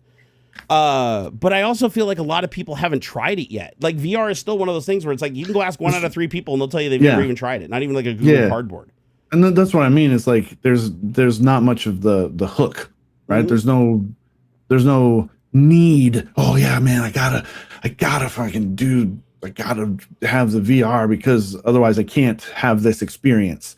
Yeah, you know, heck, they're even like I can jump into VR chat without my VR headset. Like I can do that in 2D. You know, that kind of thing. Same with Rec Room. Rec Room, you can play. It's a game that was developed in VR by Meta. And you can go and play it in a web browser. Yeah. I think that's cool because it makes it accessible to people that don't have VR. Mm-hmm. And they can come, but for them to play, you can always tell when you're in VR. You can always tell who's playing through a browser and who's playing through a VR headset. I bet. Because the people in the VR headset, their heads are all moving and they're making eye contact with you and their arms are very analog. Yeah. And then you see the person on the console that's like, you know, and they do like the 2 movements like this and their head is like, and you're like, just watching that, you're like, oh yeah, you're definitely a keyboard user. Yeah. Pele said something that was interesting. He said, the world is coming to where you have to rent everything, you own nothing. Yep. I definitely agree with that. I definitely agree that's the direction we're going. I fucking hate it. I hate that we don't own our movies. I hate that we don't own our games. By the way, I just hit the out of memory error for the first time. I haven't yet. This session, so it's reloading now. Changing. I did notice though, I had Task Manager open. The memory usage just does continuously grow. So YouTube is not managing their memory in JavaScript or whatever. I just checked the tab that's got the stream, you know, the actual channel tab, and it's less now. It says 277 where it was 300 and something megabytes before. Interesting. That's funny you say that. Yeah. Which is crazy. The tab I have open in a different window that has like the sounds that I've been downloading, 512 megabytes, and it's just a button with the sound. Watch it. And it'll just ads. keep growing. It'll just every time you push that button, I bet you the memory grows. They have a severe memory leak somewhere. And I think a lot of it has to do with how HTML5 works. So HTML5, you're basically just leaving an open-ended stream and you're just streaming HTML to the browser. Yeah. And the browser is grabbing that HTML as you're streaming to and interpreting it. So you're basically just building an endless document without ever trimming the top. Right. So I think by that very nature, all these websites are getting more complex and more features and everything. So there's even more stream text and more stream text. And it probably is getting to the point where all the different, style sheets that they're stacking on top of each other without cleaning them up and no kind of garbage collection and shit, it probably just adds up and blows the browser up. And that's probably why they can't fix it either. Like because they have no way of mitigating the memory, they would just have to optimize it so that it would use less memory or do something where it refreshes the page when it hits a certain threshold before it crashes out the tab, right? I want to thank Pod Lassie, by the way. It got mixed up in the whole viewer activity thing.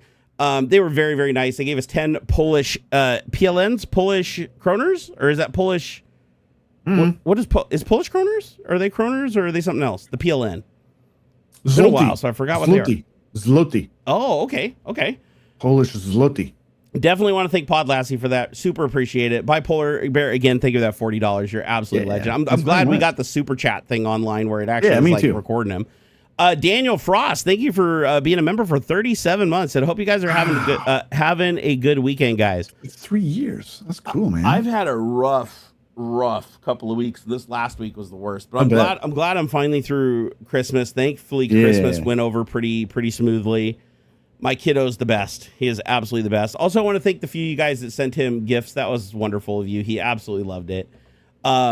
Somebody sent him a train sound effect board, like a little board that he can hold in his hand that he can play, like, opening doors, closed doors, step away from rail. Nice. I've been hearing that thing nonstop. The batteries are going to be dead on that thing every single week. Like, he absolutely loves that damn thing so much.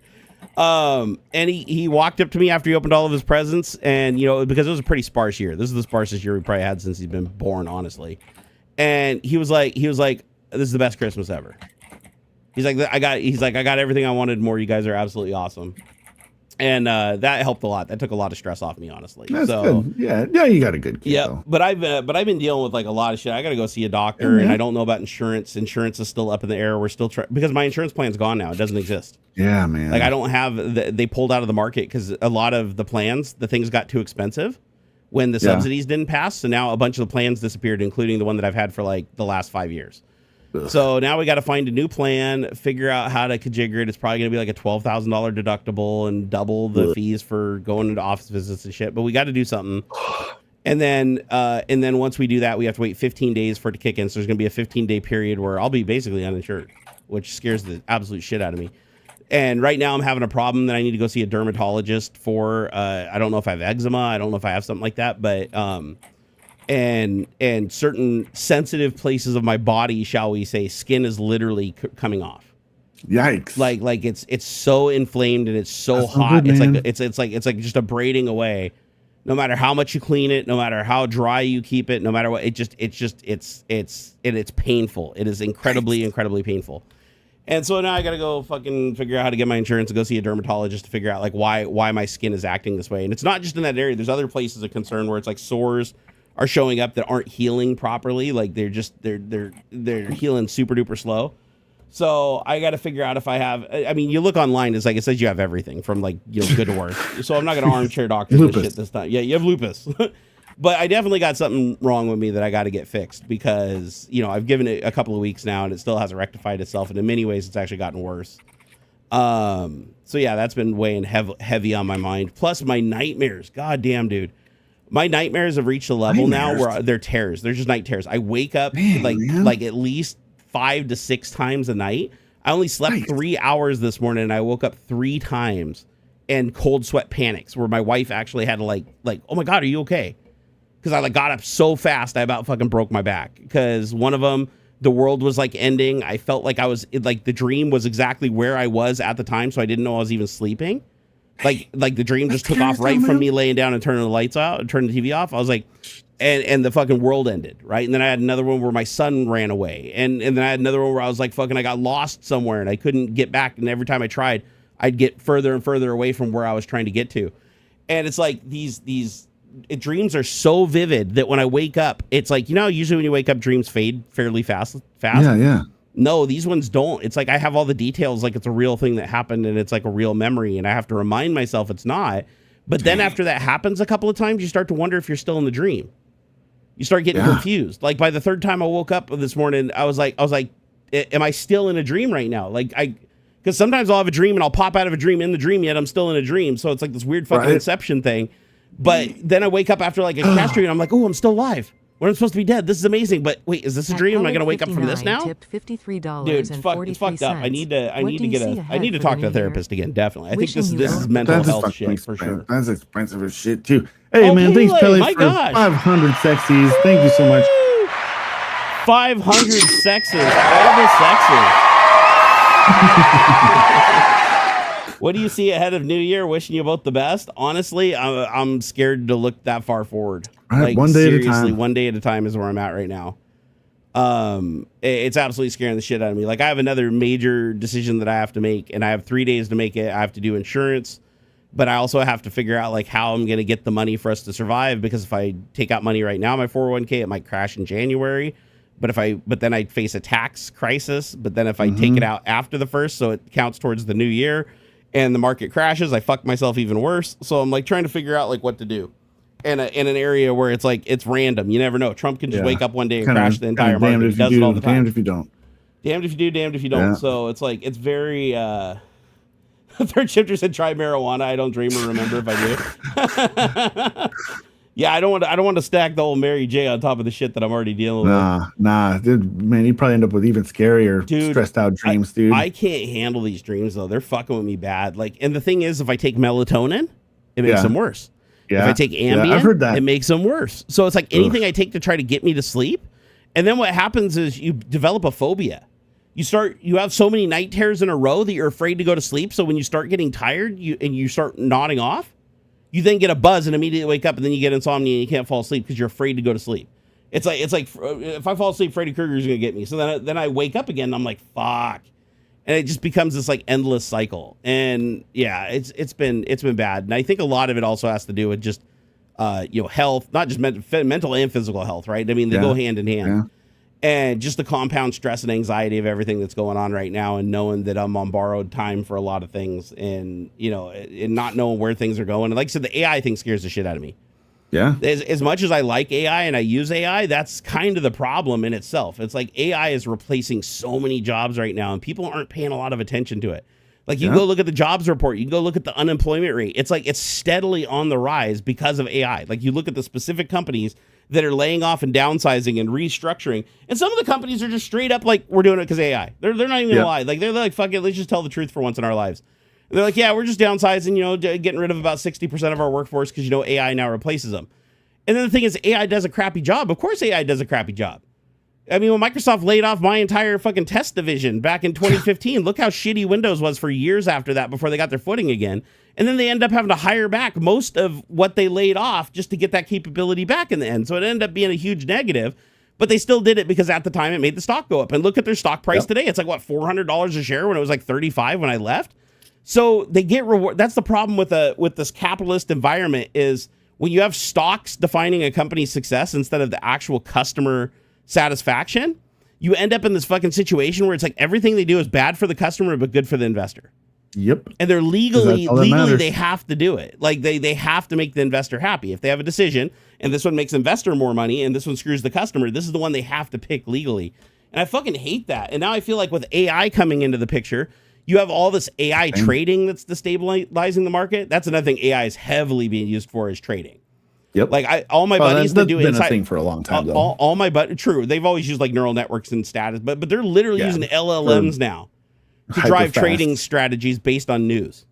Because their old stuff, you had to go look at the news, translate it into data, and then give it to it, right? The model. Yeah. Now AI can just go comb every single page in the world in every single language, constantly 24/7, as much as power as you can pump into that damn GPU and internet. It's out there farming all this data, converting that, and then giving it to the algorithm to figure out like the trading frequencies and stuff.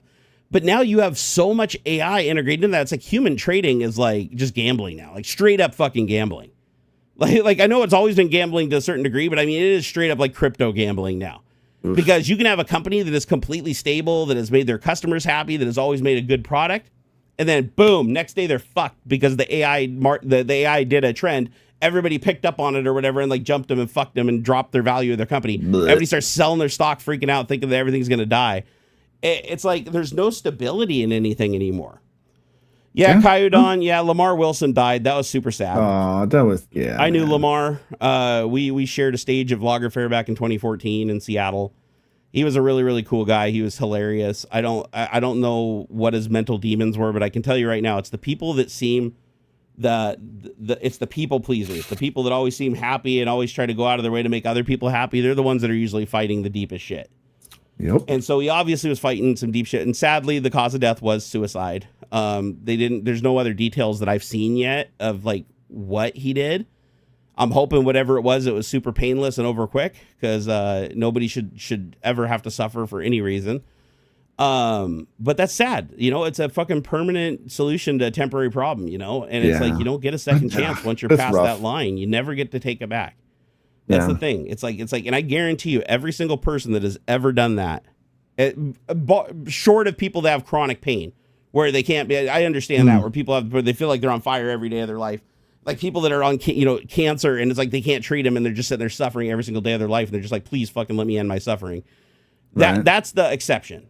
But everybody else, they get to that point where they're just really sad, they're really depressed, they're going through some shit, and as soon as they get over that line, just right there at the flashpoint, I guarantee you the last thing that goes through their head is, fuck, I wish I could take this back.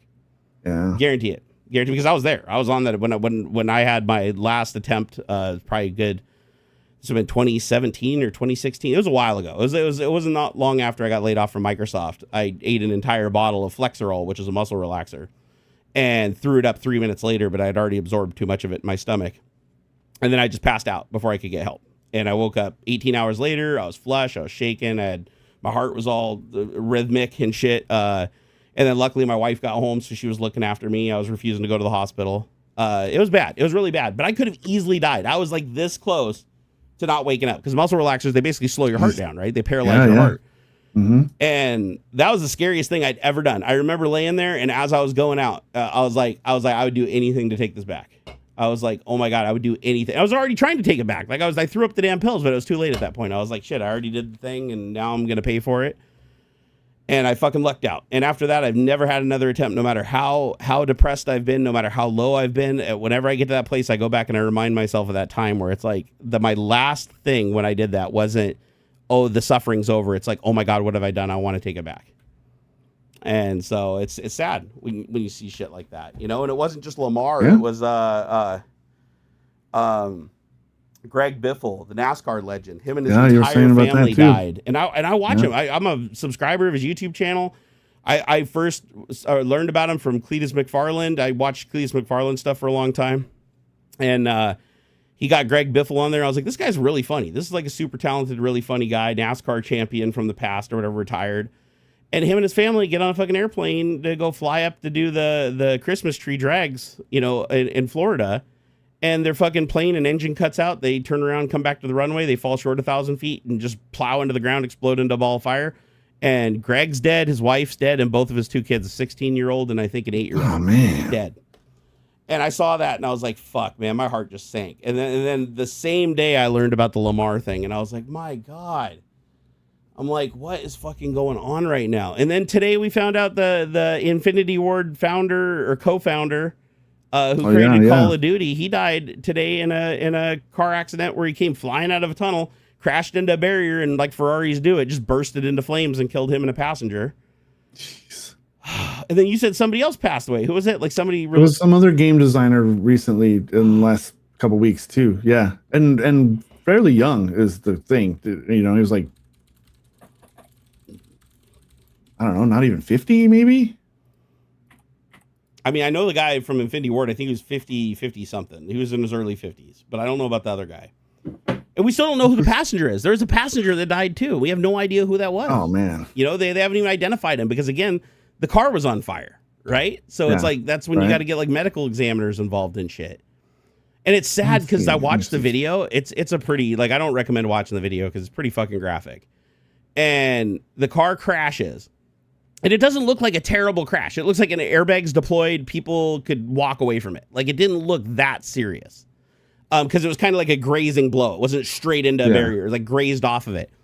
But it was enough to knock them both out, and the car bursted into flames. So it was kind of like the same thing that happened to Paul Walker with the 918. Or not 918. What was it? The Porsche Carrera. Porsche, whatever the Carrera. Yeah. So Carrera GT. Same thing. It's like they think that in his case they were going so fast they think the crash killed him instantly and it was head on. But this guy, he just grazed the barrier. When I first saw the wreck, I was like, that doesn't look like a lethal wreck until I saw the car burst into flames. So how bad does that suck? You get knocked unconscious and then you basically die from asphyxiation from the fumes and then burn to death. It's fucking, it's like, God, it's just like that. Life can be gone. And it was a brand new 2026 just delivered. This was like, I think this was his first time like driving it.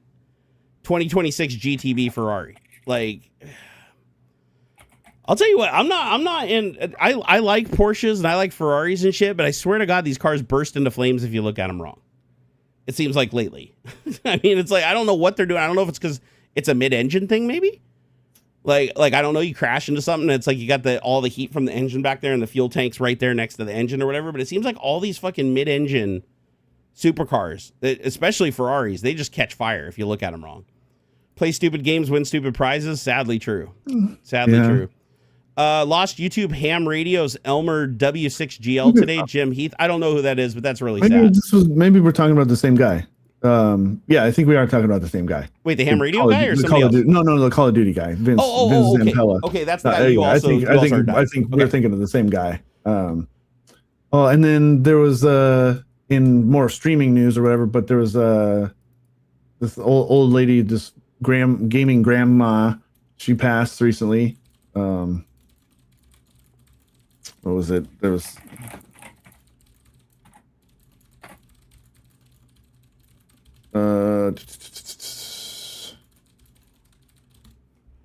Somebody's saying the Jersey barrier cleaved the car in half. I don't know. The video I watched, it looked like it was intact, but it was from a ways away and from behind the accident. Let's see here. I'm curious. Infinity Ward crash. Epic gamer grandma. She passed recently. Oh man, seriously? I think the story and narrative is. I think there was a Skyrim old lady, Skyrim grandma. Oh, Shirley Curry. I don't think she's passed, but she's getting on. I'm looking at a. Hold on here. Let me go back. It crashed. I'm looking at a direct photo of the car, and before the fire occurred, the car is completely intact. Wow. So, but man, it did hit that Jersey barrier right on the edge. No, let me see here. I'm watching it because I saw a video and it looked like the car was actually intact, and then it burst into flames.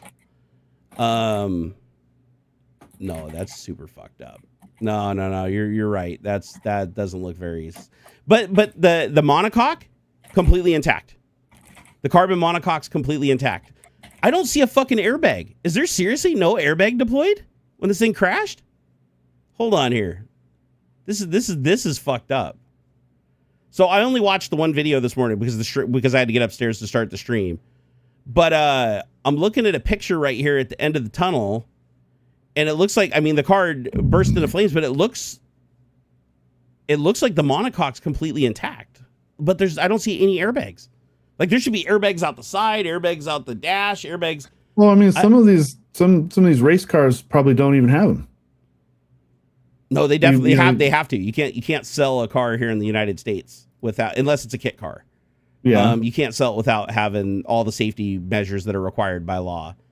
So, wow. Okay, I'm gonna have to follow this investigation as more things unfold because I'm looking at it. It's like, yeah, you're right. That was a fucking hefty wreck. I mean, it definitely cleaved the front of the car. It completely destroyed the front of the car. But the monocoque, the windshield, the seats, and everything, that safety cell is intact, but I don't see any airbags. I don't see a single fucking airbag deployed. Hey, did you get the Thank you, Don Kellogg. Yes, I do have. Oh, Don Kellogg, thank you, man. I do. I gotta change the cheer. That's way too long. I do have the Go XLR. I don't, not the Cloud Lifter because I only have one XLR cable. So I need to buy myself a 2 foot or just I don't a think short you need cable a Cloud Lifter with that microphone, do you? I don't necessarily need it, but he threw it in the box, and since it's there, why not? It will give the microphone more punch. It definitely will give the microphone more bottom end and punch for sure. Yeah, so I'll give it a go. But I need to get myself a little, I don't know, a 3 foot XLR cable because all I've got is the one. Man, somebody years ago sent me this monster 25 foot XLR cable. I can go into the next room and still talk to you with this freaking thing, and it's still good and it works and stuff. But I just need a second one because it goes in between, right? You know what's super fucked up? Yeah, because I don't think I can just plug it. I can't plug it right into the back of the mic. It's got like a sleeve or something. No, don't sweat it, Don. You have nothing to apologize for. They weren't buckled up. Because I don't think I can just plug the back of the mic. It's too flush. So. Oh yeah, you'll need a pigtail. You'll need to do like a little pigtail just out. To it. Yep. Yeah, just my normal cable will go into the back of this, and then it's something else. Just need sit on the desk one extra XLR cable. So yeah. I don't want to post the link just because this is really graphic on this crash. But looking at it, the things I noticed is, first of all, like, fuck everybody that just drove away. That's fucking ass. That's some pussy ass shit right there. Like, literally, this car crashes and bursts into flames. Man, people always assume somebody else is going to call. Yeah, everybody jumps in the cars and just fucking takes off. It's like sitting there burning. Nobody's even come to the scene yet, and every car is racing off trying to get the fuck out of there. It's like, oh my god. But I'm looking at it. It does look like it did hit a barrier, like kind of off on the side on the passenger side. Destroyed the whole front end of the car, but it looks like the monocoque's completely intact, but you can't see either person sitting up in their seats. Yeah, so that means the seat belts weren't on. They didn't have their seat. If they had their seat belts on, the ballistics, when the airbags crash, the second it impacts, the airbags deploy, and these little pyrotechnic things pull the seatbelt into you. Mm-hmm. Like if you've ever been in a car that deploys the airbag, it leaves a welt across your chest because it pulls the belt into you so hard. And so the fact that they're not in their belts, like they got stuffed under the dashboard is what happened. They crashed, they got stuffed under the dashboard, and the fucking car burned down. Man, that's so sad. Oh, Don Kellogg gave you money to buy a cable. That's awesome, dude. That's awesome. Thank you, Donnie. Zeno Crim said I got distracted. Who died in a car crash? The co-CEO of Infinity Ward and creator of COD. So Call of Duty. He got a brand new 2026 Ferrari GTB, and he was racing out of a tunnel down in Southern California. And there was a turn at the other end of the other end of the tunnel. The car understeered and went into a Jersey barrier. But it looks like the Jersey barrier is like protruding, like it's not continuous like it's supposed to be. It looks like it got damaged at one point. They never fixed it, and he hit it right on the spot where it didn't fix it and just destroyed the whole front of the car. End, like it could be like the curled end piece of it, maybe, or yeah, it's but I'm looking at the wreck and it's like the monocoque's intact. So the safety cell, when they build these new hypercars, the front end and the back end is usually like aluminum crumple zones, and then the middle is just like an egg shape. Think of it like an egg shape carbon safety cell that basically transfers all the force around the safety cell into the back. And it looks like it's intact. Like, and the car didn't flip. It didn't flip. It didn't roll. I mean, they did hit fucking hard though. I mean, they were going well over 100 miles an hour. And but it doesn't look like they were wearing the belts. I don't see any fucking. I mean, dude, which might explain why the airbags didn't go off. Didn't go off. If no seatbelts are engaged, maybe it doesn't arm the system. It seems weird. You'd think it would be weight on the seat, like regardless, because that's how like my passenger. There's like a light. Actually, there's a light on my dashboard. It lights up, says passenger, passenger stuff not engaged because there's nothing in the passenger seat, right? Yep. So you'd think at least the driver's side, no matter what, would go, or that again it would be weight related. But it's weird that I don't see any airbags at all, though, because usually even on, especially on convertibles, because the curtain airbags in the doors, they usually blow out and go up and over. So like you see all the airbags, you even see a curtain airbag above the windshield that deploys. I don't see a single airbag deployed, and I don't see either occupant, which means nobody had a seatbelt on and the airbags didn't fire. So Ferrari's going to get a mega lawsuit from whoever the next of kin is, because, I mean, again, it has to be investigated, but I can't think of a single reason in a car accident that's this severe that no airbags would deploy. Like, I don't see any airbags at all. I don't see it still could be some kind of error, maybe it was disconnected or, it didn't hit the right piece, or the crash was too much and it wigged out the sensor or something. Yeah, when we crashed my Chevy Volt, the airbags didn't deploy when they were supposed to. Like we had there was enough G-force that it should have deployed the airbags, but it didn't. But it did cause the belts to rip us back and give us mega welts, right? Yeah. Bradley Smith said, I sent you a DM on Discord. I'll take a look at it a little later. He said, it looks like the car split and crushed. I watched the first video of the accident and then did pull one from the passenger or him from the vehicle. Yeah, I haven't seen any other videos. I've only seen the one from the back, but the one that I saw where the car looks like it's in pieces was after it was on fire. Like it looks like it's a burned Hulk. So the video, did you see, is it right? Did you see it from a different angle as the crash occurred, or are you looking at the car where it's split up like after it's been burning for a while? Because to me, it's like the video I'm watching, it looks like the safety cell, like the actual occupant in the seats are still intact. So, but again, I'd have to look at the videos from a different angle. But he was hauling ass. He was definitely going way faster than he should. It's just, I mean, as much as it hurts to say, it's his own damn fault for fucking you. If you play stupid game, win stupid prizes. The guy was going fucking over 100 miles an hour through a tunnel, trying to get a bunch of people to take a picture of his car, knowing that at the end of this tunnel is a big curve. So this guy lives in this area. But yeah, that car definitely that was a hard hit. That was definitely a hard hit. And then when I watch these videos, I'm like, I feel so bad for the passengers because like they're just along for the ride. They don't know what danger they're in half the time. Right. Well, yeah, you trust anytime you get in, you trust that who you're with is going to be doing. Yeah. It's like, look at Paul Walker. He let another dude drive his car and he's fucking dead because of it. Right. Like he would still be alive today if Paul Walker was the one driving. I thought he was driving. Nope. It was his buddy. Oh. He went to this event and he wanted his buddy to drive his car, but he also didn't have good tires on the car. The tires were expired by like 6 or 8 years or something like that. It was bad. Jeez. But let me double check that because now you got me having a little bit of doubt there. Let me here. Because I'm pretty sure it was who was driving when Paul Walker died. Because I'm pretty sure he let another dude drive his car. Yeah, he wasn't driving. Yeah, it was driven by his friend Roger Rodas.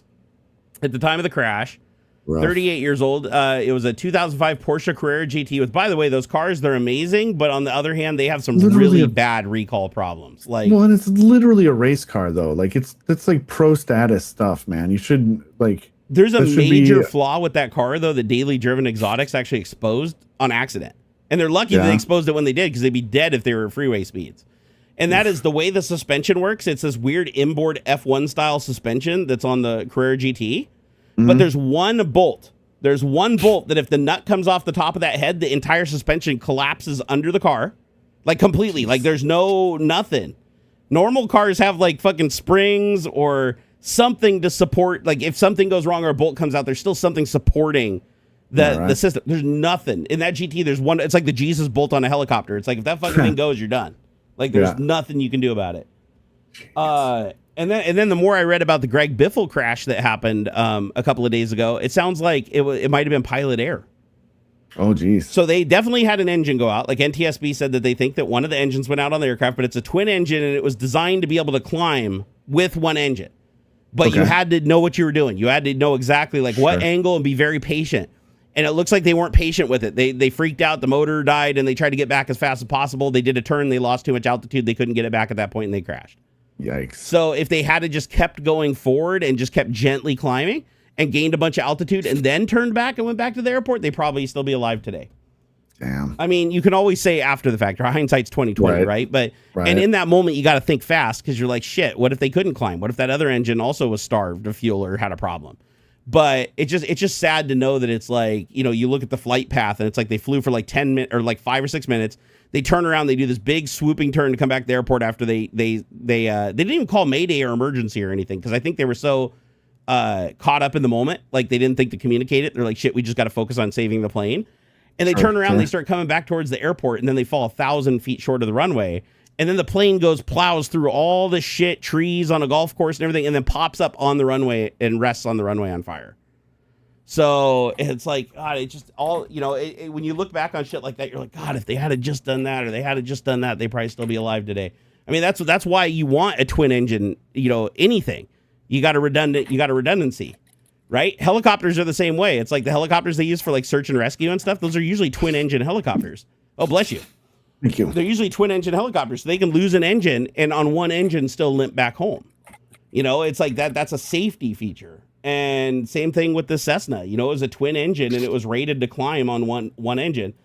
And then the thing sucks, they had a full tank of fuel because they were going to do a huge long flight. So when they turned back to land, they were heavy. Like they were fully loaded. It makes me wonder, like, do private jets not have the ability to dump fuel like fighter jets do?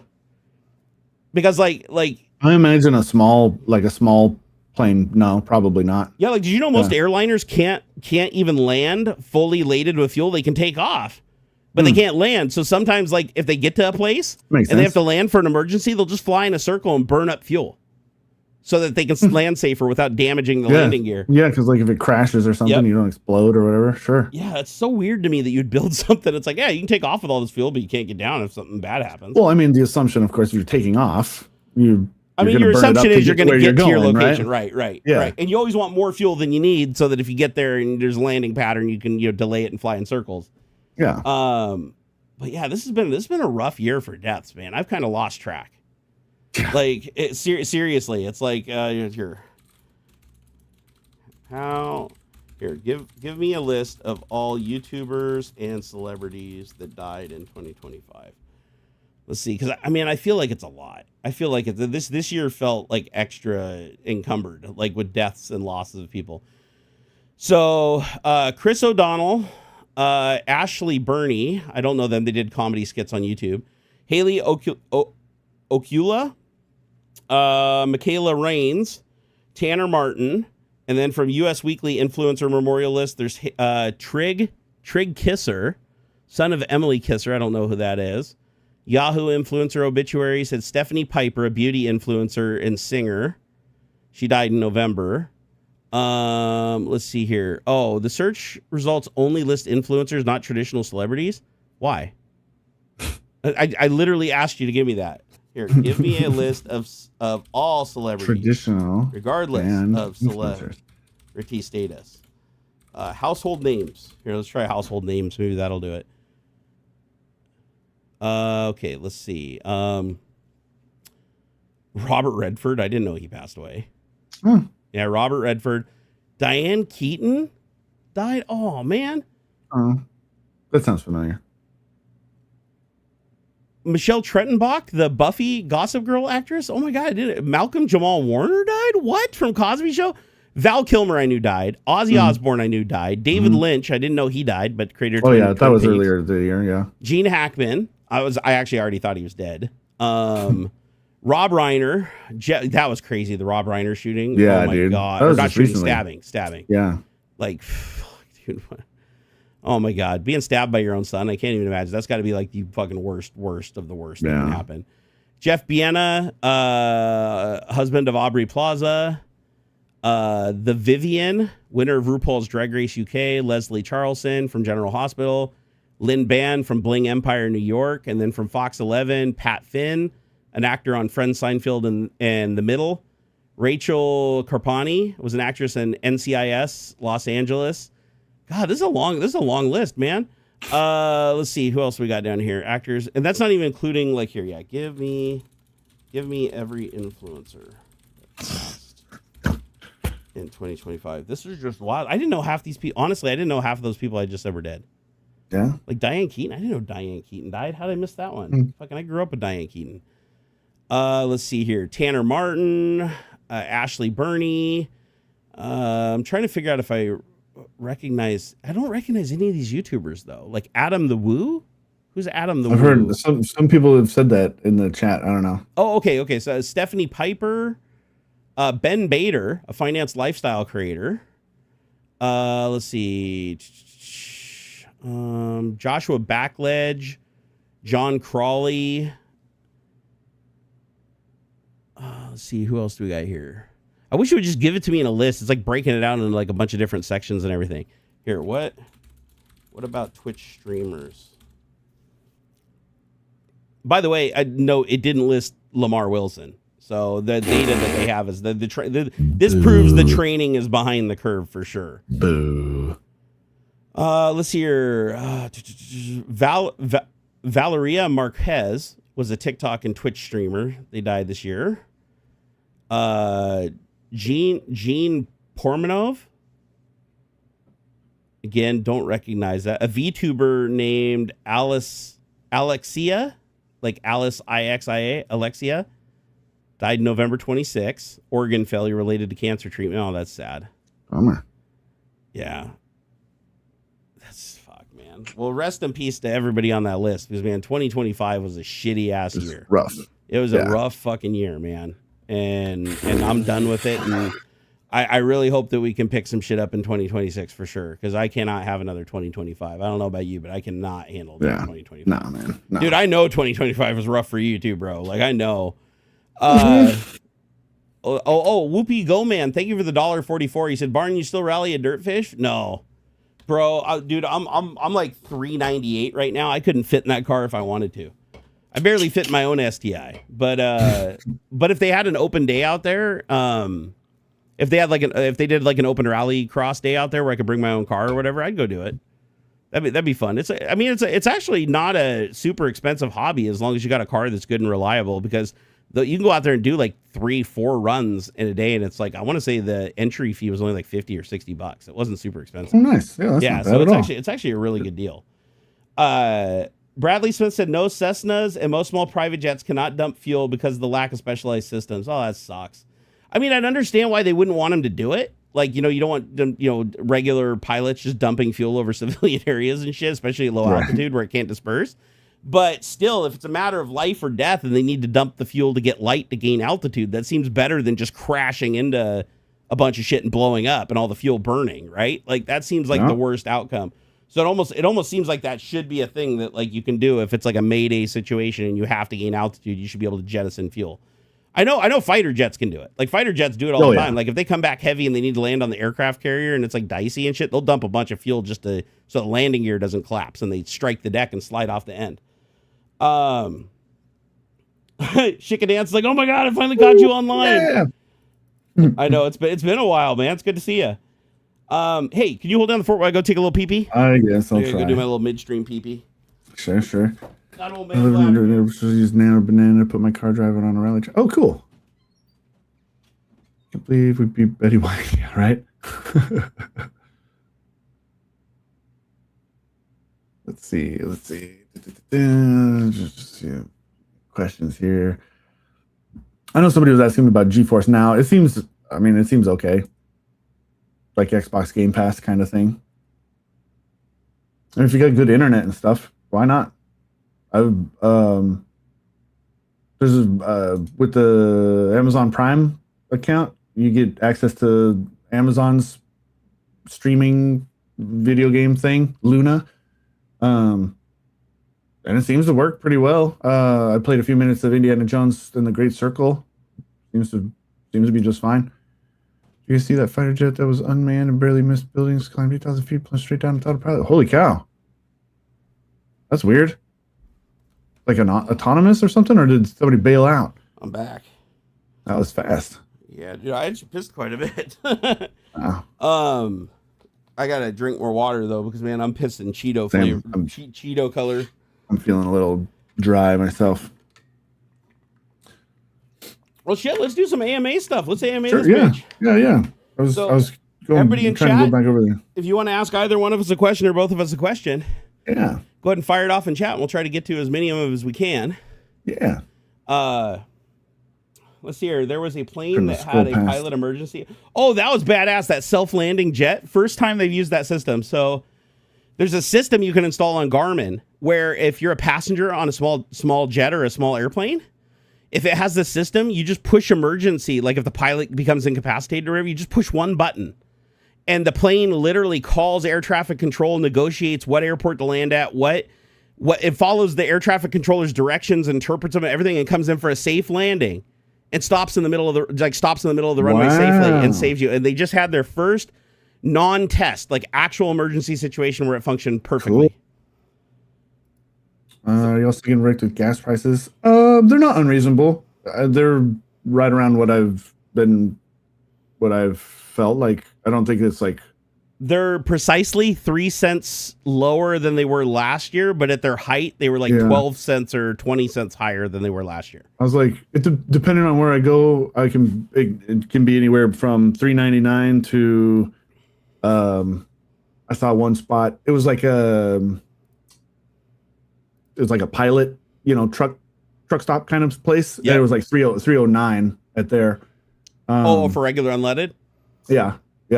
That's actually a really good deal. Like around, like reasonably close, like conveniently, I'd probably pay I don't know, $3.60, $3.69, something like that.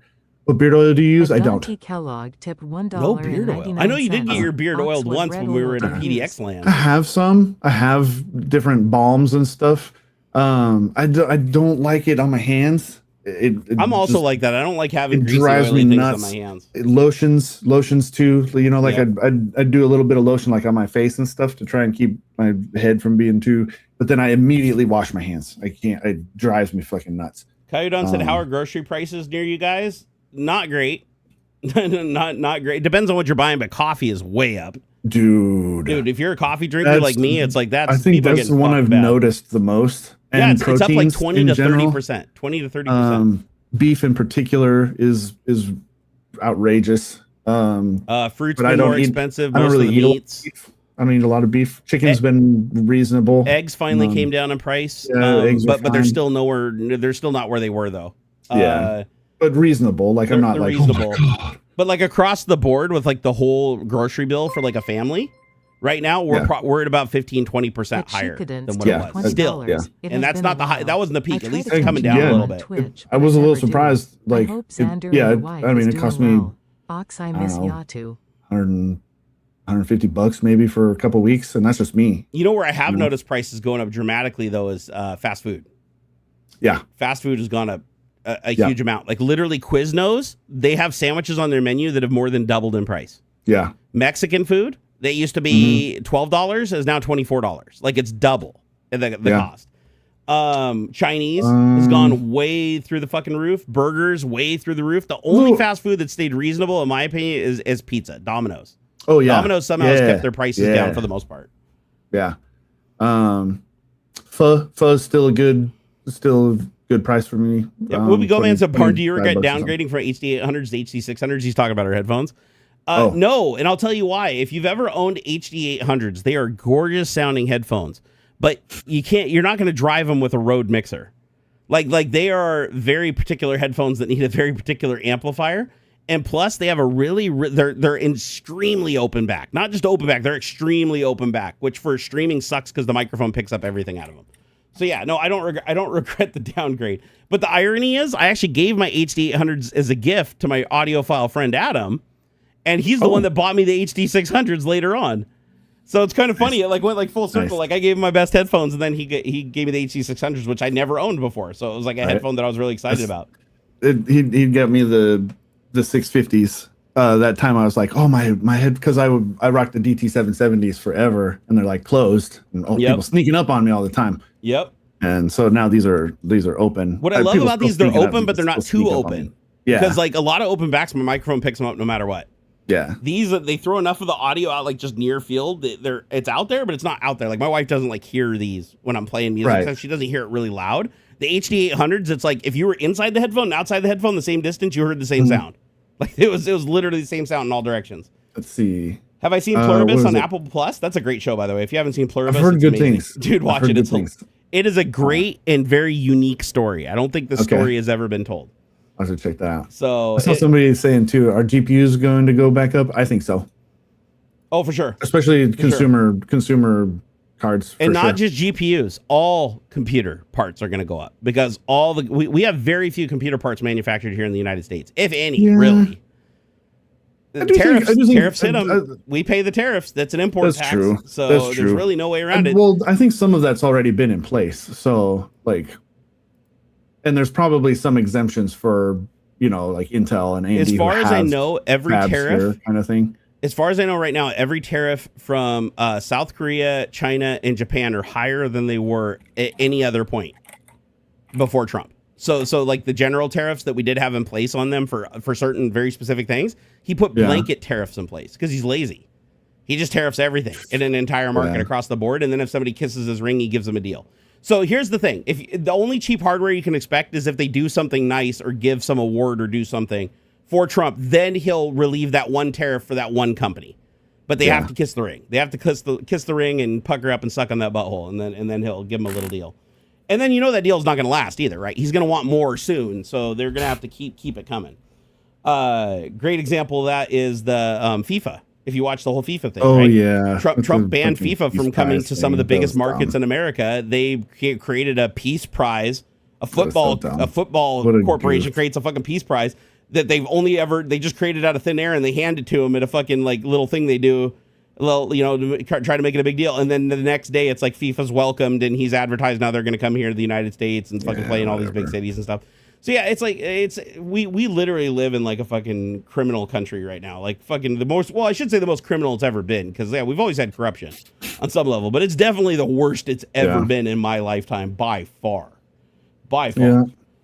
That $5 chicken at Costco, $1.50. Here's the thing is Costco can subsidize a lot of the stuff because, one, they sell in consignment from companies. So whatever they don't sell just goes back to the companies and they don't lose anything. So that saves them a ton of money. And then the memberships, that shit adds up. There are so many people that pay for Costco memberships that don't even use them enough to benefit, that fully benefit from it. And it's kind of like same thing with like Amazon Prime.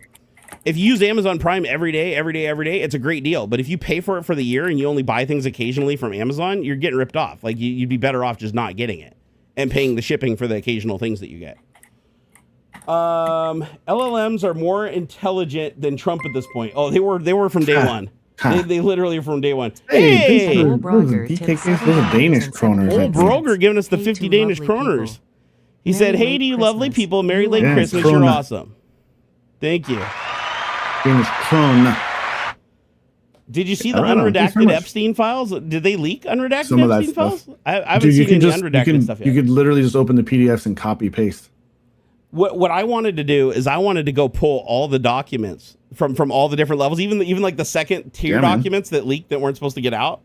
I want to take all of those and just stick them into a local LLM as context, and then just go through and ask it a series of questions and have it come back and answer. That way I don't have to go fish through like 10,000 documents. There's got to be a handful of people doing that exact thing. And that's what I was thinking. That's the reason I didn't do it, is I'm like, it's just somebody's going to put up a website at some point if they haven't already that already is indexed all the data using LLMs. Because that's what LLMs are great for. That's one thing that LLMs are absolutely great for is aggregating data. So going in and parsing data out of photos, parsing data out of video, parsing data even out of audio. You can even parse data out of audio with a lot of LLMs. And then using like agents to go through and parse all that data into some structure that you want, right? Like if there's something specific you're looking for. What I use LLMs for a lot is executive orders. Trump signed so many executive orders that you literally can't read as fast as they're signed. Like he doesn't read any of them. He just signs them as fast as they go across his desk. He never reads them. The guy tells him the title of it and he signs it and says it's something that isn't. But if you actually go through and grab these executive orders, you can just take the executive order web page, punch it into GPT-5, have it as context, and then start asking it questions about it to break out the crap and give you scenarios. Like I literally ask it, I'm like, give me specific scenarios where this would affect me, and then I give it all of my information about like, I'm a citizen, I'm this demographic, I'm this age, I work in this industry, I have this, and then it can go through and see how that executive order may affect me. And I've actually found some really, really great shit doing that. So I highly recommend people do that. Hey, Blue Varro, thank you for the 2 buckaroonies. He said, bah, Humperdinck. Bah, Humperdinck. Bradley Smith said, yeah, I'm canceling my Costco since 90% of all the groceries will not work for heart health. I mean, Costco has a lot of, like, you can get fresh fruit and veg at our Costco here. We have fresh fruit and veg and chicken and all kinds of shit at our Costco. I wouldn't recommend it, though, because the quantities, the Costco produce is totally bent for, like, restaurant use, where you're going to knock out, like, that whole crate of tomatoes or whatever in, like, 3 days. Unless you're gonna like can it or freeze it or something like that, it's just the quantity of the produce is way too much. So we pay, I forget how much we pay for our membership. I want to say it's like 70 or $80 or something like that a year. And we usually get kicked back, like our check that we get from Costco every year for our subsidy for being a member. That's not including what we already saved just buying flat out. It's usually between $700 and $1,400 a year. Nice. That's that's a good deal. Right, like going to Costco. Like Costco saves us a lot of money. Yeah. The other thing I like about Costco is just like Amazon is you could return anything for any reason and they couldn't give a shit. Most of the meat is salt cured. I buy fresh chicken from we buy fresh chicken, fresh beef, all kinds of. Costco's quality is actually really good. Yeah. It's really up there. They sell Foster Farms. But if it doesn't work for you, if your Costco isn't doing it for you, kill your membership. Like this is one thing I recommend everybody go through their monthly finances and figure out like what money's been going out, because it's too easy to lose track of shit. Like companies that up prices on you, enroll you into new plans without you even knowing it. Like the other day I found out I pay for Microsoft Game Pass. It was $14 a month for Game Pass. I went and looked at it. Now it's like 30 some bucks a month. I was like, are you fucking shitting me? And not only that, it's for PC and console. I don't even own an Xbox Series X console. I only play on PC, so why the fuck am I enrolled into this thing that's like 30 some odd dollars a month? You gotta get just the PC Game Pass. That's what I did. I knocked it down the other day, but that means I've been losing $16 a month for the last 2 years. I think it's $20 for the PC Game Pass. Yeah, so let me see how much money I've lost. So I was paying over it was 18. So it was $18. Is it a Cherry Mountain? Yeah, I think it was a Cherry Mountain. So I lost $432 to Microsoft that I didn't have to pay for something that I couldn't even use. Because I didn't check shit. Same thing with X. If you're on X and you have tier 2 premium, which by the way, if you were tier 1 premium for $7 and they came out with tier 2, you were automatically enrolled into tier 2 without even knowing it. And so now you're paying, guess what? You're not paying $14 a month. You're not even paying $24 a month. You're paying like $40, $39 a month for the second tier of premium on X. So many people find out about it the hard way, just like I did. And then you got to go in and fucking change it back manually. But you don't get none of that money back. So is ExpressVPN any good? I can't say I've used them. Express is one of the few that I haven't used. Jerry recommends NordVPN. I am a NordVPN guy. Use nordvpn.com/Barnacules. I love it. No, I like NordVPN because they're in a country that can't be, that hasn't bent the knee to the United States for anything. So I don't like using VPNs that are housed in the United States where they can have pressure put on them, especially with the administration that we currently have in power that is hell bent on fucking partnering with companies like Palantir and shit with the government to spy on everybody. Yeah, I'm not too happy about that. Yeah, the same thing with Game Pass. Changed fast to PC tier. Yep. And the funny thing is they even hide PC tier. If you look, it shows basic, middle, and like ultimate, and then you have to click another button that says show PC tier options, and then it shows up. Yeah. It's like, why are they hiding that shit? Because most people are probably going to click on PC tier. Blue Varo, thank you for the $5. He said, I wish tech companies would put their foot down over the whole government wanting to surveil everybody, like needing age verification to use Google. They can't put their foot down, because if they put their foot down, Trump will support their competitors and put a foot on them. Make a bunch of weird regulations and stuff. Have the traditionally independent coalitions and stuff like the FTC or FCC. Look at Zuckerberg. There's talk about doing away with Section 230 again. They're yakking about that all over again. Yep. And so now you have Facebook, Apple, X, who's a Google. All of these guys now have deals directly with the U.S. government, like Department of Defense Stargate project for the AI initiative. So they're all working towards that. And in order for them to get funding, they have to do whatever Trump tells them to do. If he tells them they have to spend so many billions of dollars, they have to do it. If he says they have to grease them and give them things and give them awards in public and praise them, they have to. Because they don't, they get fucked. I have no opinion on Bitdefender. Generally, I don't have any opinion on Bitdefender either. I mean, I Googled it and it looks like it's a antivirus. You don't need antivirus today. You don't need antivirus anymore. if you've got Defender in Windows, use VirusTotal. Don't click weird links and shit. Don't tell me what to do. And I mean it. Don't tell me how to run my BitTorrent client. Don't trust even links from emails from places that you trust, because it's really easy to make it look correct. That kind of stuff. There's a feature in NordVPN I do like, though. That's like, and I'm sure other clients probably have the same feature too, but I didn't see them when I was using them back in the day. Is they have a thing that you basically give it a program in Exe, and if internet ever isn't going through the VPN, it will kill that process, like literally terminate it forcefully. And so if you have say you have like a torrent client open or something like that, if your VPN even goes down for a second, or it hiccups, or it switches you to another VPN server, or that little bit of time that it's down is enough time for your BitTorrent client to send 1,000 trackers out under your real IP address. So having a VPN that basically says that every packet on this internet connection that goes to this app has to go through a VPN. If the VPN disconnects for any reason, even if it's for a microsecond, even if it's for one packet, it basically terminates the application, so it can't do anything. And I was like, I haven't seen a lot of other VPNs I haven't seen another VPN that does. It's called Kill Switch. Oh yeah. Yeah, it's pretty badass. Dev, you really don't. You really don't need antivirus stuff anymore. The weakest link anymore is phishing, weird, spoofy emails asking, oh, your bank needs you to click on this link. Don't do that. And phone calls. Honestly, you're more likely to get scammed by somebody pretending to be your bank calling you or something than you are to download some random virus by clicking on some even weird sketchy websites that have a bunch of weird download ads and stuff, right? Like I go to download like fucking hardware monitor or in the CPU Z and stuff, and they got a bunch of ads all over their page, big green download buttons and stuff, and it's all fake. Even that, like the browser will catch it. It will say, "Oh, you're about to go to a weird sketchy website. Are you sure?" Or the exe will get sniffed by, and say, "Oh no, this looks weird." That kind of stuff. What about Linux for viruses? Even more unlikely.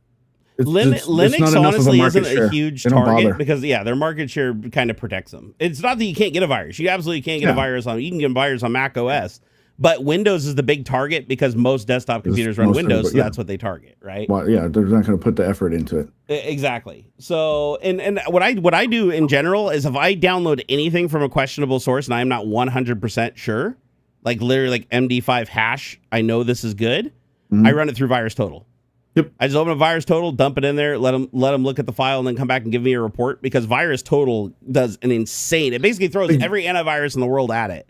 I haven't run any specific antivirus software since late XP Service Pack 3. I haven't bothered. Do we need a VPN? Probably not. Only if you're doing stuff with torrents or you're on even Tor. then. even then, what are you going to do? You're going to get an angry email from your service provider, and they're going to say, "Oh, you stop it, or we're going to turn off your internet." They've gotten pretty serious. They'll shut your internet off now and make you pay $20 to turn it back on. Oh man, I got a few from Comcast because I downloaded. I couldn't get like a Survivor episode through the Usenet, and so I'd just go through Pirate Bay. And I go, oh, got an angry email. Oh, hey, we noticed you done. Or one of the CODs I got from Fit Girl Repacks. Yeah, it's totally automated too. Like, it's not a human sending you that email. Yeah, it's totally automated. Yeah. Oh, hey, we noticed you downloaded Call of Duty Black Ops 3. Rah, rah, rah. Okay. Yeah. And then I switched from Comcast to the fiber. So here's what you do. Here's what you do. If you ever get a call, because I actually got a call. I literally got a phone call from my internet provider once. That's crazy. I wouldn't have trusted a phone call from them. And the funny thing is, my internet went off, and I got the phone call right after the internet went down. Oh, and I was like, why's my internet down? And I get a phone call, and it's like, okay, hold for somebody. I'm like, what the fuck? And they're like, hey, we noticed you downloaded something called a B movie, and I was like, oh, I don't know, I don't do none of that. Like, what are you talking about? I only download A movies. And it's so funny. The guy gave me my own alibi. He's like, hey, do you have Wi-Fi by chance? I'm like, yeah, I have one of those Wi-Fis. And he's like, do you have a password on it? And I was like, a password? You put a password on those things? Mine, I just connect to it and it works. And he goes, oh, he's like, you probably have a neighbor getting on there and doing stuff. You need to go put a password on your Wi-Fi. I was like, okay, I'll do that. And then that was the end of it. And then the next time I got caught, they turned off my internet connection and said I had to pay $20 to get it turned back on. Jeez. And they threatened me with a $250,000 fine and 5 years in jail. But it was an automated like email. It wasn't the person on the phone that was saying that. Yeah. But the easiest way around all that is, just get yourself a VPN, man. Get yourself a VPN. Or use news groups. News groups, that's a good way to go too. News groups is a good way to go. The only thing is news groups. Oh yeah, that's right. If you're using NX News Robot, you can do encryption, can't you? I use NZB Geek for the searching, and then SAB NZB to download. I have had no problems. Whoa. It's me. Marsh said I got shut down for downloading Moana. They charged me $140 to turn it back on. That's rough, dude. What internet provider did you have? Sounds like Comcast. That sounds like a Comcast dick move to me. Andy Mo said, why aren't you a fan of the Brave web browser? Just asking. I'm not a big fan of the Brave web browser because of their little cryptocurrency thing that they do and their little like ad intervention thing that they do. I don't like that. Oh, weird. I don't like when companies like, hey, if you're going to do an ad blocker, do an ad blocker, but don't like replace the ads with your own ads, the fucking circumvent creators' revenue streams, and then pull a honey bullshit. That's why I don't like Brave. They're basically fucking honey 2.0. Sure. And then they're like, here, we'll kick back a little bit of the thing in the form of our cryptocurrency that we also make money off of using. So yeah, I don't like Brave because it basically turns you into their little cash machine, and I don't like it. Boo. But again, I'm not judging. Like, if other people like it and they use it, that's fine. Like, there's no, just because I don't use something doesn't mean it's a bad thing. It just, I don't like Brave. I don't like their model. I don't like what they did with their crypto thing. I'm just not a fan. Just not a fan. And if I remember right too, Brave also uses Chromium, if I'm not mistaken. Aren't they here? Does Brave use Chromium? Ways to get a VPN, run it on a Linux virtual machine. It's all blocked, and you can check the files. Oh, sure. Yeah. Oh, yeah, that's another thing. You don't sandbox it. Yeah. Yeah, and Brave uses Chromium. So why go to Brave? It's just another Chromium browser. So yeah, I'm not. ISP is city owned. That's not bad. One of the fastest ISPs in this country is a county owned, or no, in the state. I'm sorry, is a county owned ISP, and it's like outrageously fast. They have like a direct and wicked cheap and stuff. So that's not necessarily a bad thing. They actually provide a good service to their citizens. It's me. Marsh said it was Spectrum Internet. That doesn't surprise me at all. Spectrum is more of like a smaller provider. Yeah. Like they get all the nooks and crannies that Comcast doesn't, and they charge more for their internet plans. Yeah. Leasing space on their trunk lines. But here's the funny thing is they charge you $140 for what? Do you think a single fucking dollar of that $140 goes back to the person that made the content that you downloaded? No. That ISP just fucking pockets that money and turns your shit back on. It's a little cash machine for them. Yeah. So why is it they get the profit? They are directly profiting from piracy when you are not profiting from piracy. Right. That's the other thing too. When you download a torrent, you don't have to seed. It just slows everything down like fucking. As a matter of fact, I recommend that you don't seed. That's my recommendation. I know that's a hot take. People, oh God, you're gonna fucking break the BitTorrent network because it's all downloaders and leechers and blah blah blah. I'm just talking public trackers. Private trackers, knock yourself out. Public trackers though, do not fucking seed. If you seed, you are seeding to honeypots. 100%. There is no other bits around it. You are seeding to a honeypot. Your IP address is being logged, and now that little chunk that you sent is being used to fish everybody else out of the woodwork and get them fines too. Oh, interesting. What's your stand on traffic, on what traffic goes through your VPN, or do you daily drive VPN with all traffic routing through it? And That's a lastly, good do you use question, policy-based actually. routing?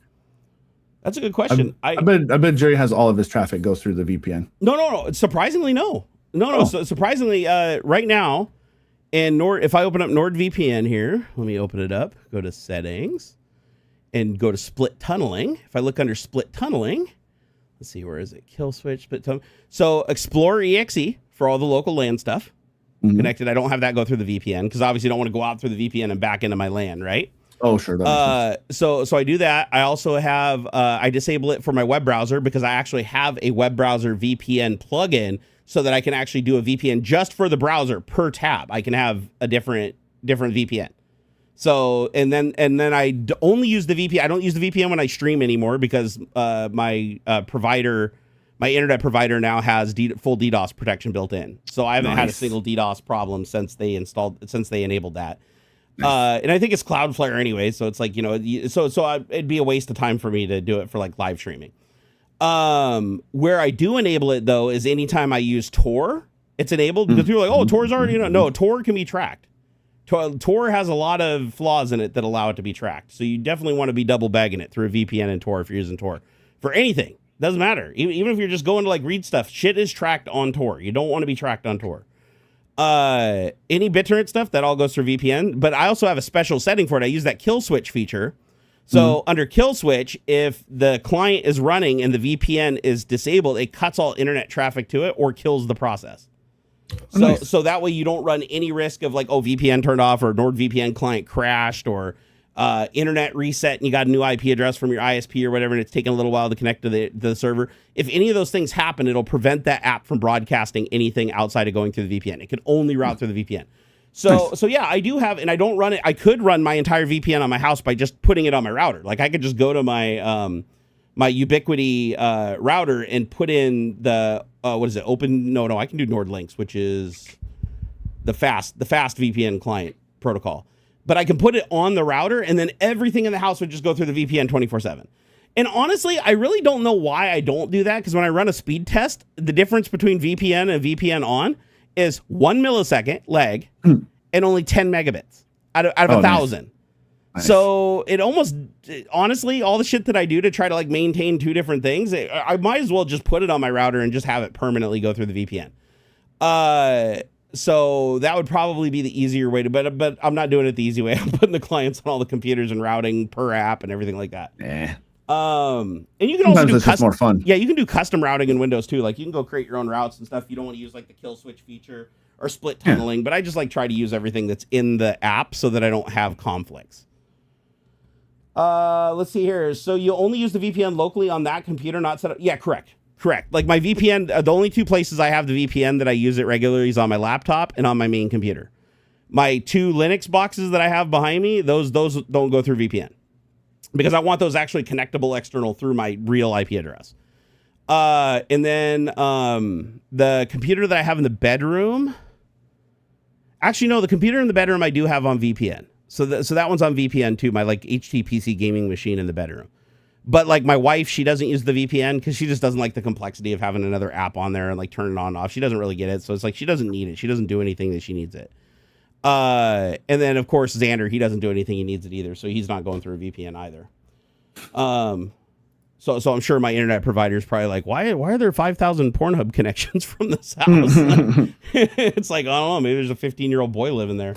Right. But yeah, just dude, could you imagine?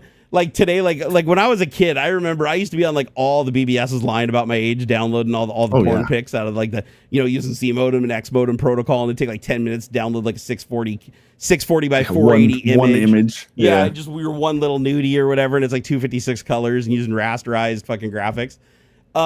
It's like nowadays it's like a whole different game, right? It's a whole different game.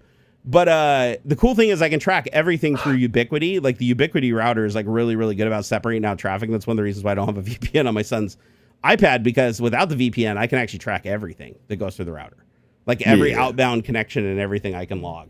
If you had a VPN running on the tablet, all I would see is a connection to the VPN server itself with an encrypted stream. So VPNs are badass though. I think everybody should have a VPN on deck if they're doing anything that they don't want to be tracked. That's basically what it comes down to. If you don't want to be tracked, you use a VPN. It's not going to save you from viruses and shit. Like I've seen people that think VPNs like, oh, they protect you from viruses and protect you from getting hacked and shit. No, they don't. They absolutely do not. The only thing a VPN can help with in some cases is like if you have a router that's like fast and loose that you don't control that allows inbound connections, you can use VPN routing to basically set up your own rules and everything and circumvent the router and prevent people from connecting outside into your shit. That's if you don't have access to the router to do it on your router. That way you basically take control of all of your routing locally on that one machine. Pele said, Nerdgasm, don't say too much when it comes to your internet. What do you mean don't say too much when it comes to my internet? Like, everybody already knows my internet provider. My router already rejects all inbound packets. Right? I've got a... Like, trust me, if you don't have a router that's Fort Knoxed and you don't have specific connections set up where you basically have to go outbound to get an inbound, like basically use an intermediate server to start the connection, you're asking for it because there are a million bots that just roam every IP on the internet every 24 hours and try to break into every single port on your IP address. And if you have a router that has a single open port or you have external management enabled or you have... like even UPnP is dangerous these days. Like I play a little fast and loose sometimes with UPnP when I'm gaming, but only enable it when I'm gaming, and then I disable it afterwards because UPnP can also be leveraged by some things to allow outbound connections to get into your network. Every router rejects all inbound by default from WAN. I wouldn't say every router.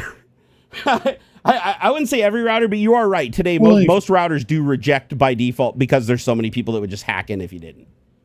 Yeah. Like, but I mean, some ports have to be open. Otherwise, like, how do you play online games and stuff? Like, you have to have some inbound traffic. Because you reach out and initiate the connection.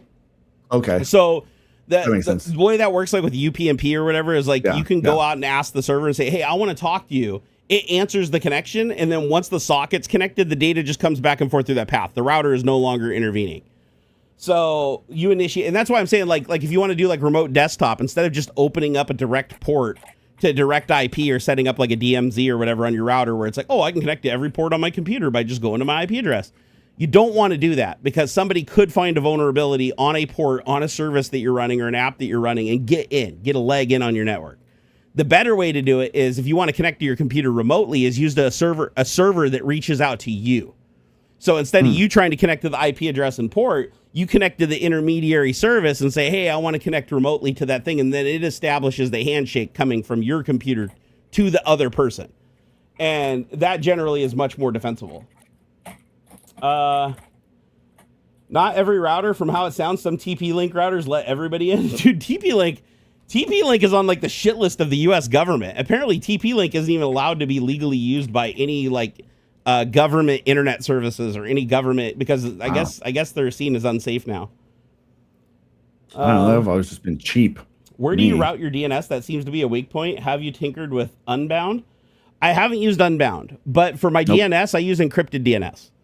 So along with VPN, I use encrypted DNS, and that way, so normally your ISP, if you used your ISP's DNS server, they know exactly what you're connecting to by host name. Yeah. But if you use encrypted DNS, it's basically an HTTPS or TLS connection, encrypted connection to the DNS server, and your ISP doesn't see shit. So all they know is that you're trying to resolve a host name. They don't know what the host name is you're trying to resolve or what the IP it resolved to. So encrypted DNS, if you have a router that supports encrypted DNS, not all the old routers do, but modern routers support it, use it. Don't just use public DNS. I also recommend don't use 8.8.4.4 or 1.1.1.1 like Cloudflare DNS or Google DNS unless it's the TLS encrypted version of it. Then that's fine. But just remember, whatever DNS provider you're using, they know what host name you're resolving. They know what you're attempting to connect to by name. So, and that information can be used against you. So, connecting to an IP address is way better. Like if you're just connecting to an IP address and not a host name, they don't know what could be at that IP address. That IP address could host 1,000 different sites depending on which host name connects to it. Like back when I was hosting this long time ago, I used to host a web page out of my house. This is years and years. I don't do that shit anymore. But years and years and years ago, I hosted a web page out of my house and I had 5 different domain names. And every one of those domain names resolved to the same exact IP address. But when you went to those host names in the browser, you'd get 5 different web pages. And the way that you got 5 different web pages, when you connect, your browser sends metadata that's the host name that you typed into the URL. So you can actually use that. You can actually say, even though you're connecting to the same IP address, you meant to go to this website because this is the host name you typed in to get here. And so that's how you can host like a shitload of web pages off of the same port and the same IP address by using that method. And there's a lot of people that do that. So if you say you connected an IP address, who's to say you weren't trying to connect to one of the 1,000 sites hosted off that IP address? Whereas if they have the host name, they know exactly which website you were trying to connect to. Does that make sense? Mm-hmm. So YouTube doesn't have a daily upload limit per user, so probably not. Oh, wait, what was that in response to? Will YouTube run out of space for new videos? Oh, yeah, no. Dude, this is the thing I don't get. Memory expensive, storage still somewhat reasonable. At Keeley Library, Plus they have good like $2.66. compression and stuff, and their processing is tremendous. That is true. That is true. But the other thing is they have to duplicate files for the multiplexing. So they have a lot of file duplication actually. So like instead of having one file stored somewhere and then just having everybody route back to that file to save space, they just clone that same file across 1,000 different servers across the globe, and whichever one's closest to you, you get linked up to that when you play the video. So they do waste a lot of space on redundancy. And on top of that, they back everything up. So every video you upload to YouTube is probably encoded into 5 or 6 different formats. Each one of those saved as a static file, so it doesn't have to transcode on the go. And of those 6 files, it's now taking those 6 files and copying them to dozens of different servers. So now multiply that 6 by the dozens of servers that it's on. And then on top of that, it takes and creates a backup in multiple different sites around the world so that if a catastrophe happens, they still have a backup to restore. So it's like when you take that all into account, the amount of data that's being used, it's like when you're uploading your video, multiply that by a lot. That's like, you probably upload a video, they're probably using like fucking 50 gigabytes of space to store your one, 10 gigabyte video. I bet they got good compression and stuff. And why wouldn't they transcode like in like live or whatever? Way too expensive. Because if they can transcode it once, then they pay the price in storage, which is cheap. But if they transcode it every time, they're paying the compute price. Which if you have 10,000 people watch a video and you have 10,000 CPU cycles transcoding it on the go to send it to each person.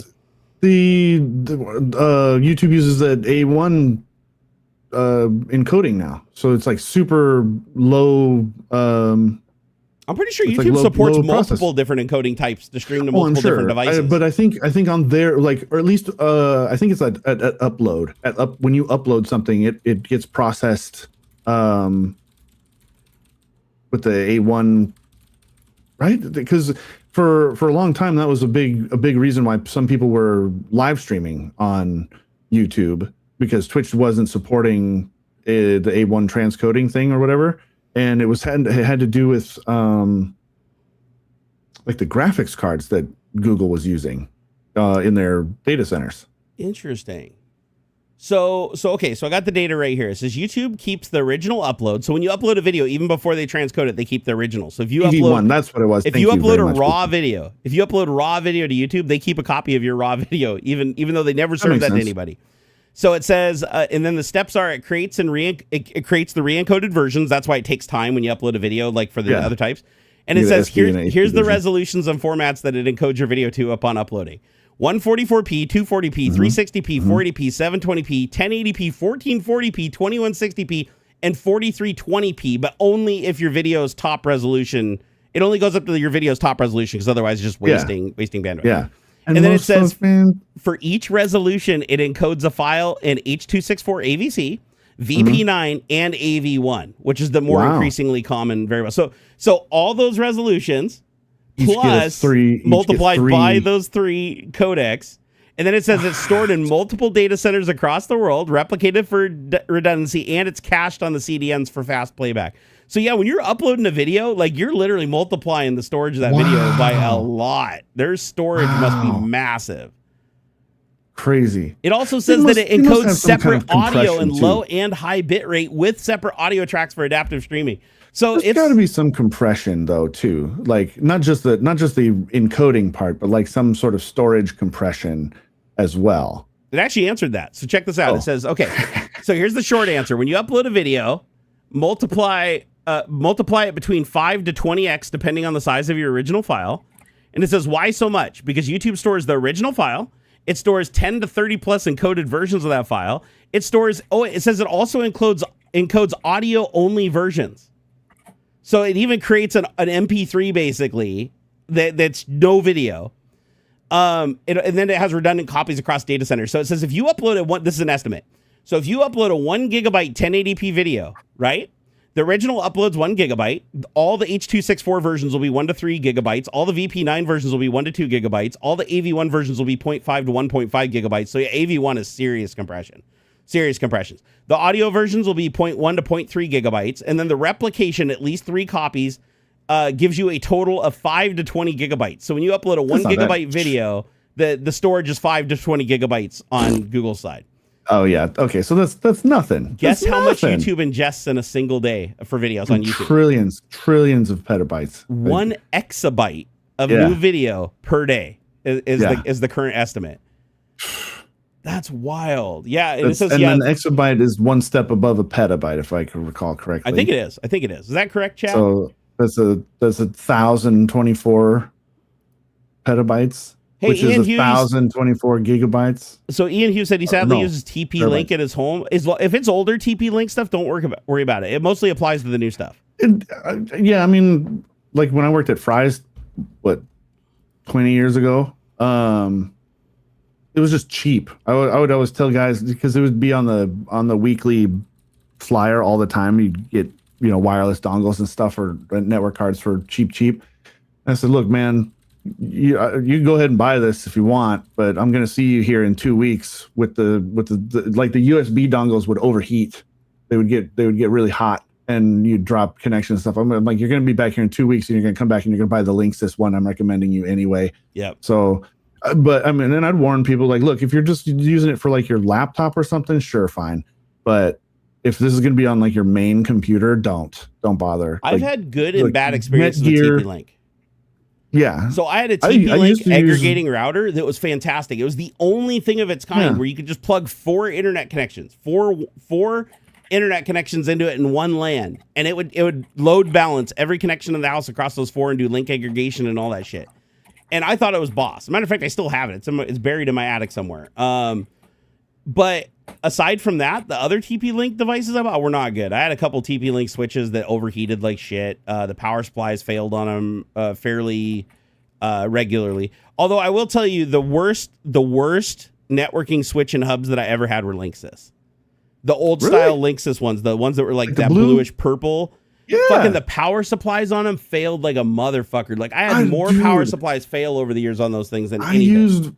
I used one of those for like 8 years straight or something. It was Was it like in a really cooled area, like where it didn't get hot? Like because that might have something to do with it. Probably. Yeah, the power supplies on those Linksys, if they get hot even a little bit, like 6 months a year tops, and they just fucking fall over. Now, don't get me wrong, the switch itself was fine. Like I've never had a switch die, but the power supplies die, and then you got to change out the fucking little AC brick. And they're not terribly expensive. I want to say you can get them for like $10. The AC, but when you're swapping them and they keep dying, you're like, this is a piece of shit. Like I don't want to buy that. But now I'm Unify all the way. Ubiquity. Adam's got me so addicted to this Ubiquity shit that I'm screwed. Like I'm never gonna be able to go back to like regular routing shit again ever. Yeah, I like all the user interface stuff. It's fun. Sorry. QA Library said. By the way, thank you for the 266 earlier, man. Really appreciate that. They said, have you talked about your predictions for 2026? What are we predicting for 2026? In terms of what? Like my prediction. Well, there's hopes and there's predictions. Yeah. So my hope is that fucking Trumpster gets out of the fucking White House. That's probably not going to happen, but that's my wish for 2026. What I really think is going to happen in 2026, though, is we're going to keep heading down this dark rabbit hole that the United States is going into.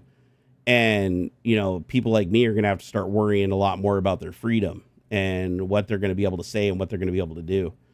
And I sadly think that combined with how fast AI is advancing and how much the government's invested in that advancement, we're all going to be surveilled to shit. Everybody's going to have every piece of dirt on every one of us, and we're all just going to be fucking pawns in a game. And I'm worried about that. And I think it's accelerating. Like all my AI estimates, Like we're like overshot. I thought I was being like fucking like I thought I was being hyperbolic with my times, and it's still beating like everything I predicted was like 5 years out, 2.5 to 5 years out, and it's like 2 years we're already there or more past where I thought we'd be. Generative AI has already just fucking completely blown me away. That's video, bonkers. video, audio generation, music, voice synthesis. It's at a point now where there is open source shit that you can run on your in-house GPU that can create stuff that is absolutely believable to anybody who's not a massively technical person. Yep. And that's dangerous because most people on social media and on the internet are not of a technical nature. And there have been a lot of generated videos that have now gotten by. Like, I don't know if you guys have noticed, but there have been a lot of retractions by the media lately that have circulated videos early on that turned out to be AI. Oh, yeah. There are a lot of people that have circulated and created massively viral videos on social media that say that a certain person died or a certain person said something or did something that they didn't do. And it actually got to a point where it endangered those people's lives before it was retracted. And even when it was retracted, half the people didn't know it was retracted. So they kept on attacking. So we're heading towards a really dangerous time where it's like, and that's why I think like everybody should be focused on talking to their friends, talking to their relatives, especially the ones that are not super technical, and explain to them that things are not what they appear to be. You have to take steps to verify stuff. You can't be lazy about this anymore because AI is dead set on tricking you and cornering you on something. I think AI blackmail is going to become a huge thing in 2026. This is something that I'm anticipating.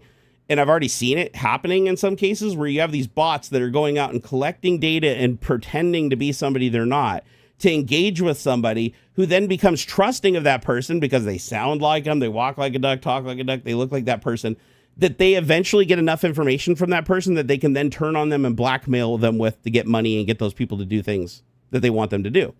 Yeah. And I think that that's going to be something that we're going to have to deal with in 2026 is you're going to have a lot of relatives that they're not going to want to talk. They're not going to want to tell you that they're being blackmailed. They're not going to want to tell you that they're being manipulated into doing bad shit. And they're going to think, oh, it's just them or they're just the only ones that did the stupid shit. But it's really going to be a ton of people and they're not going to be talking to each other. They're all going to be in these little holes and beholden to these people and doing things without even fucking realizing they're walking into the trap. And this is a lot of it's going to be automated, completely automated. There's not going to be a human in the loop. It used to be you had to have some guy in Pakistan or India or something on the phone or Nigeria, you know, like trying to talk you into a corner that had an accent that kind of threw you off a little bit. That you're like, oh, I don't know if this is legit or not. Now that person in real time can sound like your neighbor. They can sound like your friend. They can sound like the English has been their spoken language their entire life, and they can talk to you in real time with no perceivable lag that would tip you off. That scares me. That's the shit that scares me is you're not going to ever be able to trust shit anymore. Like you're going to have to make the phone call. Inbound phone calls, no. You're going to have to, when you send the email, you're going to have to double verify that it went encrypted and it went to that data source and it wasn't intercepted or it wasn't spoofed coming back. Because all it takes is one little fucking slip up and AI is going to have you by the balls. And then somebody else is going to control you or have your shit. That's what I'm predicting in 2026. And the reason I think this is going to happen so easily is because Trump wants to deregulate AI 100%. He wants every company to not just companies that are they're doing something good, companies that are also doing bad things like Palantir.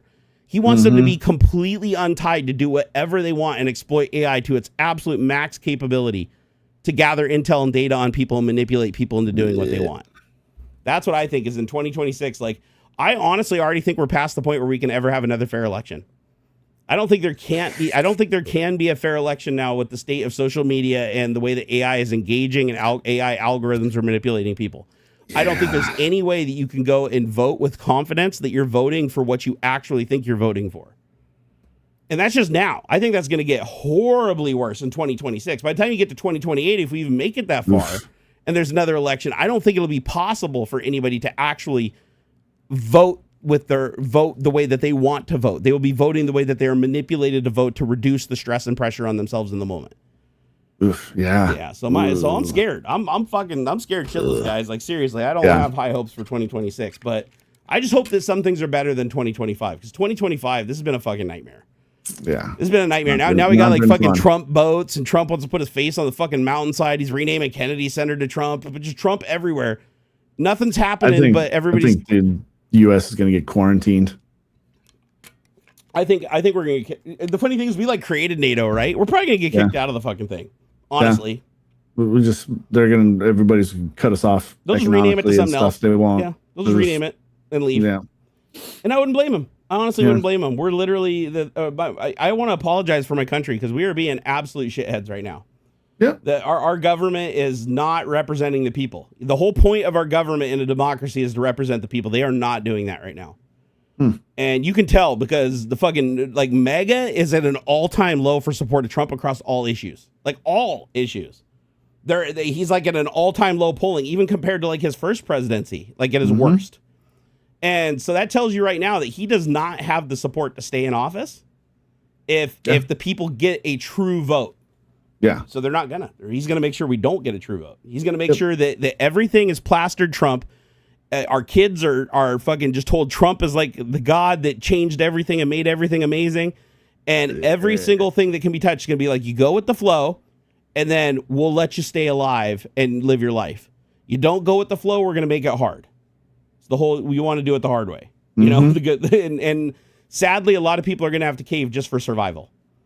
Yep. And that's my fear. That's my fear is once enough people cave for survival, then we've fallen into the same fucking trap Germany did back in 1933. And I'm fucking scared shitless that's really happening right now.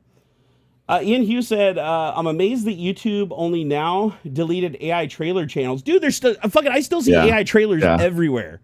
Yeah. Like 2 to 3 years if a new trailer comes out, it's hard to find. The big ones. They only got rid of like a handful of the really big ones. I'm glad that they're getting rid of them. I'm glad they're getting rid of them because that is bullshit. But you know what's even more bullshit? The new thing that I'm seeing every single day. Every single day, I look for like Cletus McFarland, and the first 3 videos that show up my suggested feed are not Cletus McFarland. They're AI-generated videos of him saying shit he didn't say. That's really bad. Really, really bad. And I report them. None of them get taken down. Not a single one of them. You can click on these videos and it's like, oh, my friend Biff died in an airplane accident. I told him that thing was a death trap and he should have got rid of it a long time ago. So it's his own fault that he died. And he killed his family by flying that jet. It's like, Cletus never said any of that. And so it's an AI, it's a very convincing AI video. And his voice even has like emotional inflection. That's the thing. Normally you can spot an AI by how monotone it is when it talks. But now these new AIs that they have for voice synthesis, they can actually take the text, look at how that text would be read in the context, looking ahead, looking at the conversation, looking at the paragraph, looking at the entire body of text. And now it can actually like deliver it with those emotions cut out. And it sounds so good. Some of them are obvious AI. Some of you click on, you're like, hello, I am Cletus McFarland. It's in his voice, but it's like Cletus McFarland and Biff crashed his airplane and it is bad. And I told him not to do that. But then you click on others and you're like, God damn, this sounds exactly like him. Like it's not even off. Like there's no uncanny valley anymore. So, and this shit's just getting pumped out by like, and YouTube's putting it front and center. And that's what pisses me off the most. Like, here, Cletus McFarland. Let's see what pops up. It gets people to watch, you know? Okay. So at least now it shows the latest videos from Cletus McFarland, but third video down the page is titled The Heartbreaking Story of Garrett Mitchell from Cletus McFarland. Let's see here. The one and only Greg Biffle from Cletus McFarland, but it's not a Cletus McFarland channel. It's a fake channel. Let's see here. Let me scroll down. Where's the other ones? Oh, maybe they are taking some of them down now. There's a couple that I saw just yesterday that aren't here anymore. So that's good. But it's like, fuck, man, they shouldn't be allowed to do this. Like, yeah. You could get somebody killed by doing shit like this, right? If somebody's a huge Biff fan and they pull up a video and Cletus is like, oh, he killed his family. It's his fault. He murdered his family. What a piece of shit or whatever. You know, there's people that could go after him and his family, right? Mm-hmm. And it's come on, YouTube. You're better than that, right? You're better than that. Are they? Luckily now when I'm searching on the PC under the browser, I'm seeing a lot more Cletus McFarland videos from the channel, but when I'm on my TV using the built-in app on the TV, which I would argue most people watch YouTube through TV apps, mobile apps, and stuff like that, not through the webpage, I am getting so many of these fucking AI videos. And usually you can tell the thumbnail is probably the biggest giveaway, honestly, out of all of them. Like when you look at the thumbnail, because it's usually a picture. Let's see, what is this? The Heartbreaking Story of Cletus. This has got to be AI. Hold on, what is this one right here? Let me listen to the Speedway in voice. eastern Manatee County has been sold. YouTube star Cletus McFarland is the new owner of that property. November 2020. Nope, that one's real. That one I'm convinced is real. But yeah, how many people in chat? I'm curious. Type 1 in chat if on YouTube you've been running into these fucking AI generated videos making people say shit that they didn't say. Like, and it's not presenting as satire. It's not presenting as parody. Like, you can tell it is literally trying to show the person saying something that they didn't say, like, on purpose. Yeah, Ian Huey nailed it. He said it's not in YouTube's interest to delete them. You click them, you watch the ads, you realize it's fake. You open the next video, you interact more with the site, which serves more ads, so extra profit. Line goes up. 100%. Yep. 100%. It's just like on YouTube when if you go to YouTube and you type in let me see if it's still doing it. Let's see here. Do a search for try on, all one word, try on, all one word. And look at how many of the videos are AI generated and have thumbnails that say 4K HD, 4K HD, 4K HD. And it's just random pictures of like AI generated women. There's thousands of these videos. Some of them have 1 million views on them. If it has 1 million views, you know that at least 100,000 reported that fucking thing. Because when you click on the video, it just shows you like random footage from Home Shopping Network that was like cut from VHS tapes. Oh, man. Dude, it's wild. It's fucking wild. Facebook is flooded with them. Well, I'd expect Facebook to be. Yeah, right. Kind of reminds me of that bullshit SoFlo Antonio did back in the day. Remember that SoFlo channel on Facebook where like all the viral content on the internet, dude would just re-upload it as his own, and then everybody would see it on his channel. He'd never give him credit. The dude, and I found out he sold his brand. So the dude stole everybody's content illegally, re-released it, got billions of views. He was the top channel on Facebook. I think it's still the top channel on Facebook if you go look at the rankings. Yeah. And he ended up selling it for millions and millions of dollars and walking off and being some multimillionaire. And all he did was go find like the top 10 content on every platform, re-edit it, cover up the watermarks or cover up anything that would give credit to somebody else so they couldn't go find their way to that channel. So they had to get that content through him now. Yeah. And he just remarket their shit. And I learned about the guy because he stole a segment from one of my videos, the one I did with the Nvidia voice thing, the voice blocking.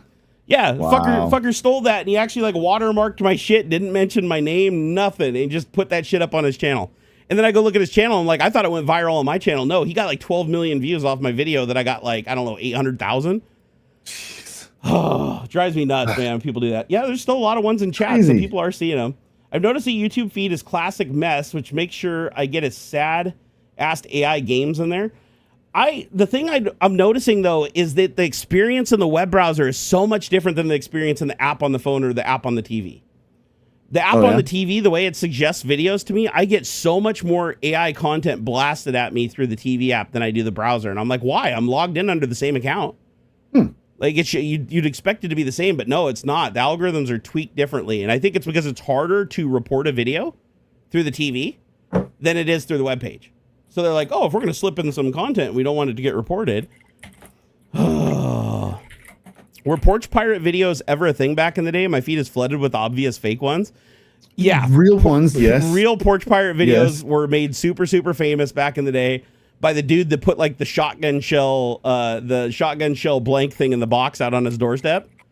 And that thing went like super hyper viral. And then because of that, you had people like Mark Rober doing porch pirate revenge videos. And yeah, the thing blew up like crazy. It was massively, massively famous.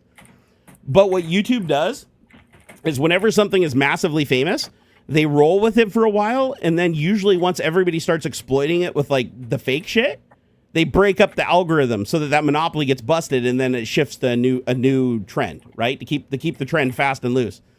But I feel like they don't really do that anymore. Now I feel like YouTube's just like, we want people to just click on the video, watch the ad for 5 seconds, then only watch the video for 2 seconds, then go to another video, and then potentially watch another ad. Whereas if it was a real video that they were engaged with, they'd have less ads that they could serve to them within that time. Mm-hmm. Oh, would you say you said I agree the LLM thing isn't actually good for productivity or good output? I'll bite the ass soon enough. I can get a good helper, but not a good replacement. Gen AI is true enemy. I mean, you spoke on it just earlier, or even Amazon has come out and said, oh yeah, our AWS code is like 30% LLM stuff. And that was like 2 or 3 days before AWS East fell apart for like a week or whatever, or a day or what. It wasn't that bad, but it's because especially the more, it's an Ouroboros thing. It's garbage in, garbage out. The more people use it to create whatever sort of content, whether it's code or books or social media posts or articles or whatever, it's going to feed on itself, and eventually it's just going to get more and more trash. Like, that's why I think these bigger companies, OpenAI and Anthropic and things like that, they can't survive just on the backs of their text-based LLM stuff. it's not good enough. It's never going to be good enough. You still need human fuzzy creativity to make stuff that is good. And then the Gen AI thing is dangerous because of its trickery, but there is a growing social pushback on the like commercial use of it. That I think it's going to, the cat's out of the bag and all that stuff, right? Like it's always going to be there. My fear is the addictive nature, because it's like I'm willing to accept the loss of quality to create something in 10 minutes that the quality version would have taken me 2 weeks. Yeah, but now I'm willing to create the thing that I wouldn't have dedicated the 2 weeks, because the 2 weeks was too much. The cost benefit analysis. So I'd rather have the shitty thing that barely works in 10 minutes that does the one or two things that I need in the moment than spending the actual real time to architect it correctly and do it the right way. But then your product's going to be bad. It's going to be bad. People aren't going to like it. People who do, like, the big argument, like with like Gen AI art in particular, people aren't going to buy your stuff if eventually the social pressure. I mean, you might make enough to be satisfied, I guess. Tricking grandmas and moms into buying your cute little coloring books or whatever on Etsy, but like the social pressure is going to eventually backlash, and it's not going to be viable. You're going to catch a lot of flack for it, and people are going to shut you down. But at the same time, when AI gets so bad or so good that you can't distinguish what the human made from what the computer made, and the people that are using the computer to make the shit aren't being honest because they're not honest people and they only care about the money, you end up with a problem that's almost impossible to solve. Well, it's sort of, again, it's if you don't have enough real people creating real good stuff, then there's nothing to train the model on. It's just going to keep training on its own mishmash of homogenized slop, and it's just going to keep creating more of that. But like a great example is look at Gemini Pro, right? It's like Gemini Pro. I can upload a picture, and I can say, okay, move me from the right side to the left side of this person, remove this person here that looks like this, take this tree out in the background and put a Space Needle here and do everything. And then it craps out a photo that looks like somebody spent hours and hours as an illustrator typesetting it correctly. And a year ago, that wasn't possible. A year ago, it would look like slop and you have to generate 1,000 things to get one image that even looks slightly viable. Look at the thumbnail to the stream today. Like for me to make that thumbnail in Photoshop would have taken me probably fucking hours, and it wouldn't have looked that good. And that's literally me just going into Gemini, giving it an AI generated picture of your face, an AI generated picture of my face, and say, make a thumbnail for Tech Talk on YouTube, and boom, that's what it gives us. And that's the attraction of it, but it's also the shitty thing, because now the artist gets fucked over that like actually learned how to use Photoshop and, took art classes and learned about like ratios and stuff, but then all their shit was used by the AI to study up, and now the AI is basically using their brain against them to outcompete them. By the way, I hit the hate page is having a problem again on YouTube. I haven't since. So that's my fear in 2026 is I feel like more and more jobs are going to be invaded by AI. People are going to get frustrated by not having as much human contact with like support services and stuff like that, or even going through the drive-through at a restaurant. That's a human interaction a lot of people depend on to start their day, right? Just to say hi to a friendly face that's somebody they know at the fucking window. And now we're literally just being conditioned to talk to robots and being rewarded to use robots and talk to robots.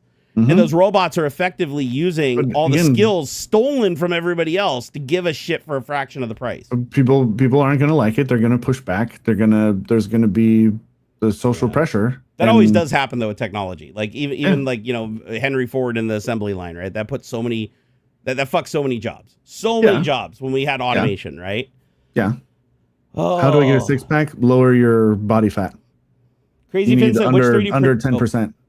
Body fat 10% to get the six pack. Is that how you get the six pack? Generally, yeah. It's spend $150 on an airbrush and a compressor. Six pack's all about body fat percentage. The Paley said AI won't destroy the world. We'll do it before it does. Probably. If we use AI correctly, we might survive. I actually got to look at it the other way. I think we're going to destroy ourselves with AI. Or AI is going to augment our ability to destroy ourselves faster because greed ultimately always wins. Yeah. Ian Hughes said, I see more and more vids of design companies making job interviewers make something on the interview to show they can work without AI. That's smart, actually. They should. That's a smart thing you do. Just like in school, you should have the kids physically write an essay in class. You don't get to take this home and work on it. You need to write it in class with your hand. pen and paper. That way you're not just copying the ChatGPT output. We're going to hit a point where it's like, that's not even going to be a thing anymore. Kids are going to go to school and they're going to sit down and a fucking robot at the front of the class is going to teach them how to talk to the robot. That's going to be the end of it. I mean, look, I'm all for it's not knowing everything. It's knowing how to find an answer. Right. Exactly. And that's where some of this is pretty okay. But again, it hallucinates and stuff, right? You can't really trust the output because it's not trained or designed to give you like some Stanford or something needs to come out with their own custom trained chatbot thing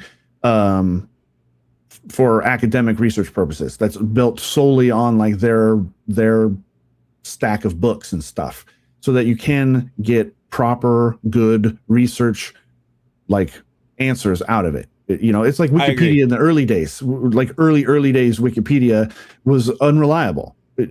Nowadays it's probably the most reliable source of information you can find. There's so many eyeballs on it now that like the second somebody tries to fuck with it, somebody corrects it. Right, and then they always provide sources. So even if you don't want to cite Wikipedia directly, which a lot of people still don't, you can confirm the information from the sources that are linked in the articles. You know what worries me though?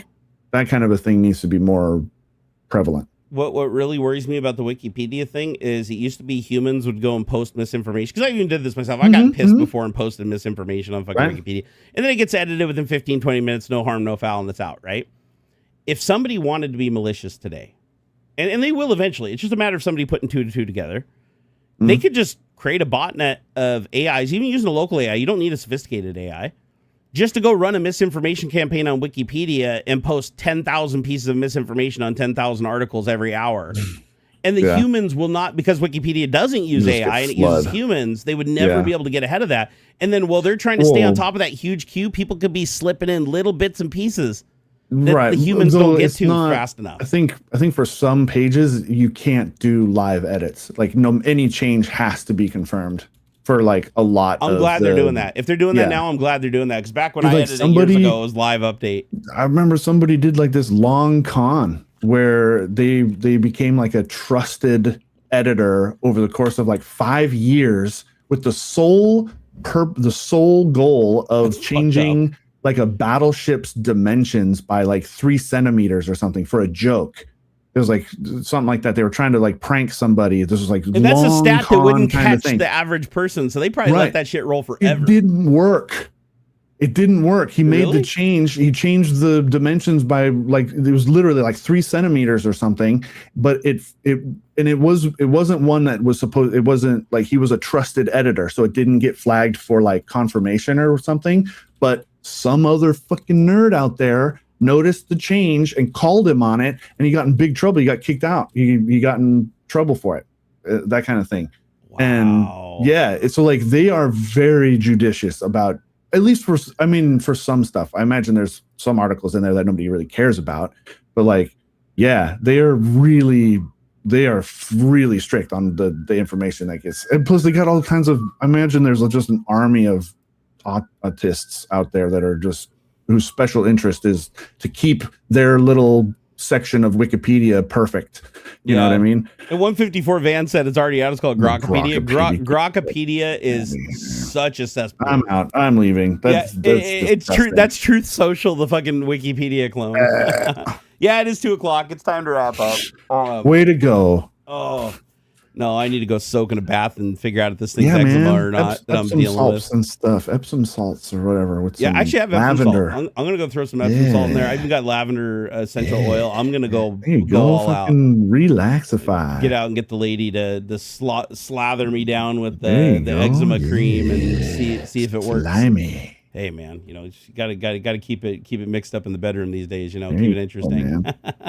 Hey, I want to thank everybody, especially M. Vermirion. Thank you for that €11.99. Thank you very much. I want to thank everybody that got to hang out with us today, and I really appreciate you guys. This will be, I think, this is the last Tech Top of the year, right? It is. It is the last one of the year. So we'll see you guys in 2026. Let's hope for the best, but expect the worst and prepare for it. I guess that's what I'm saying for 2026. If you guys have any questions that didn't get answered on the stream, Feel free to head over on Discord and hit us up in general. Just tag us. Discord.barnerd.com. I think that's in there. Discord.barnerd.com. Head on over there and blast your things, and we will see you again next week. All right. Take it easy, guys. Till next time. Peace out. 2025.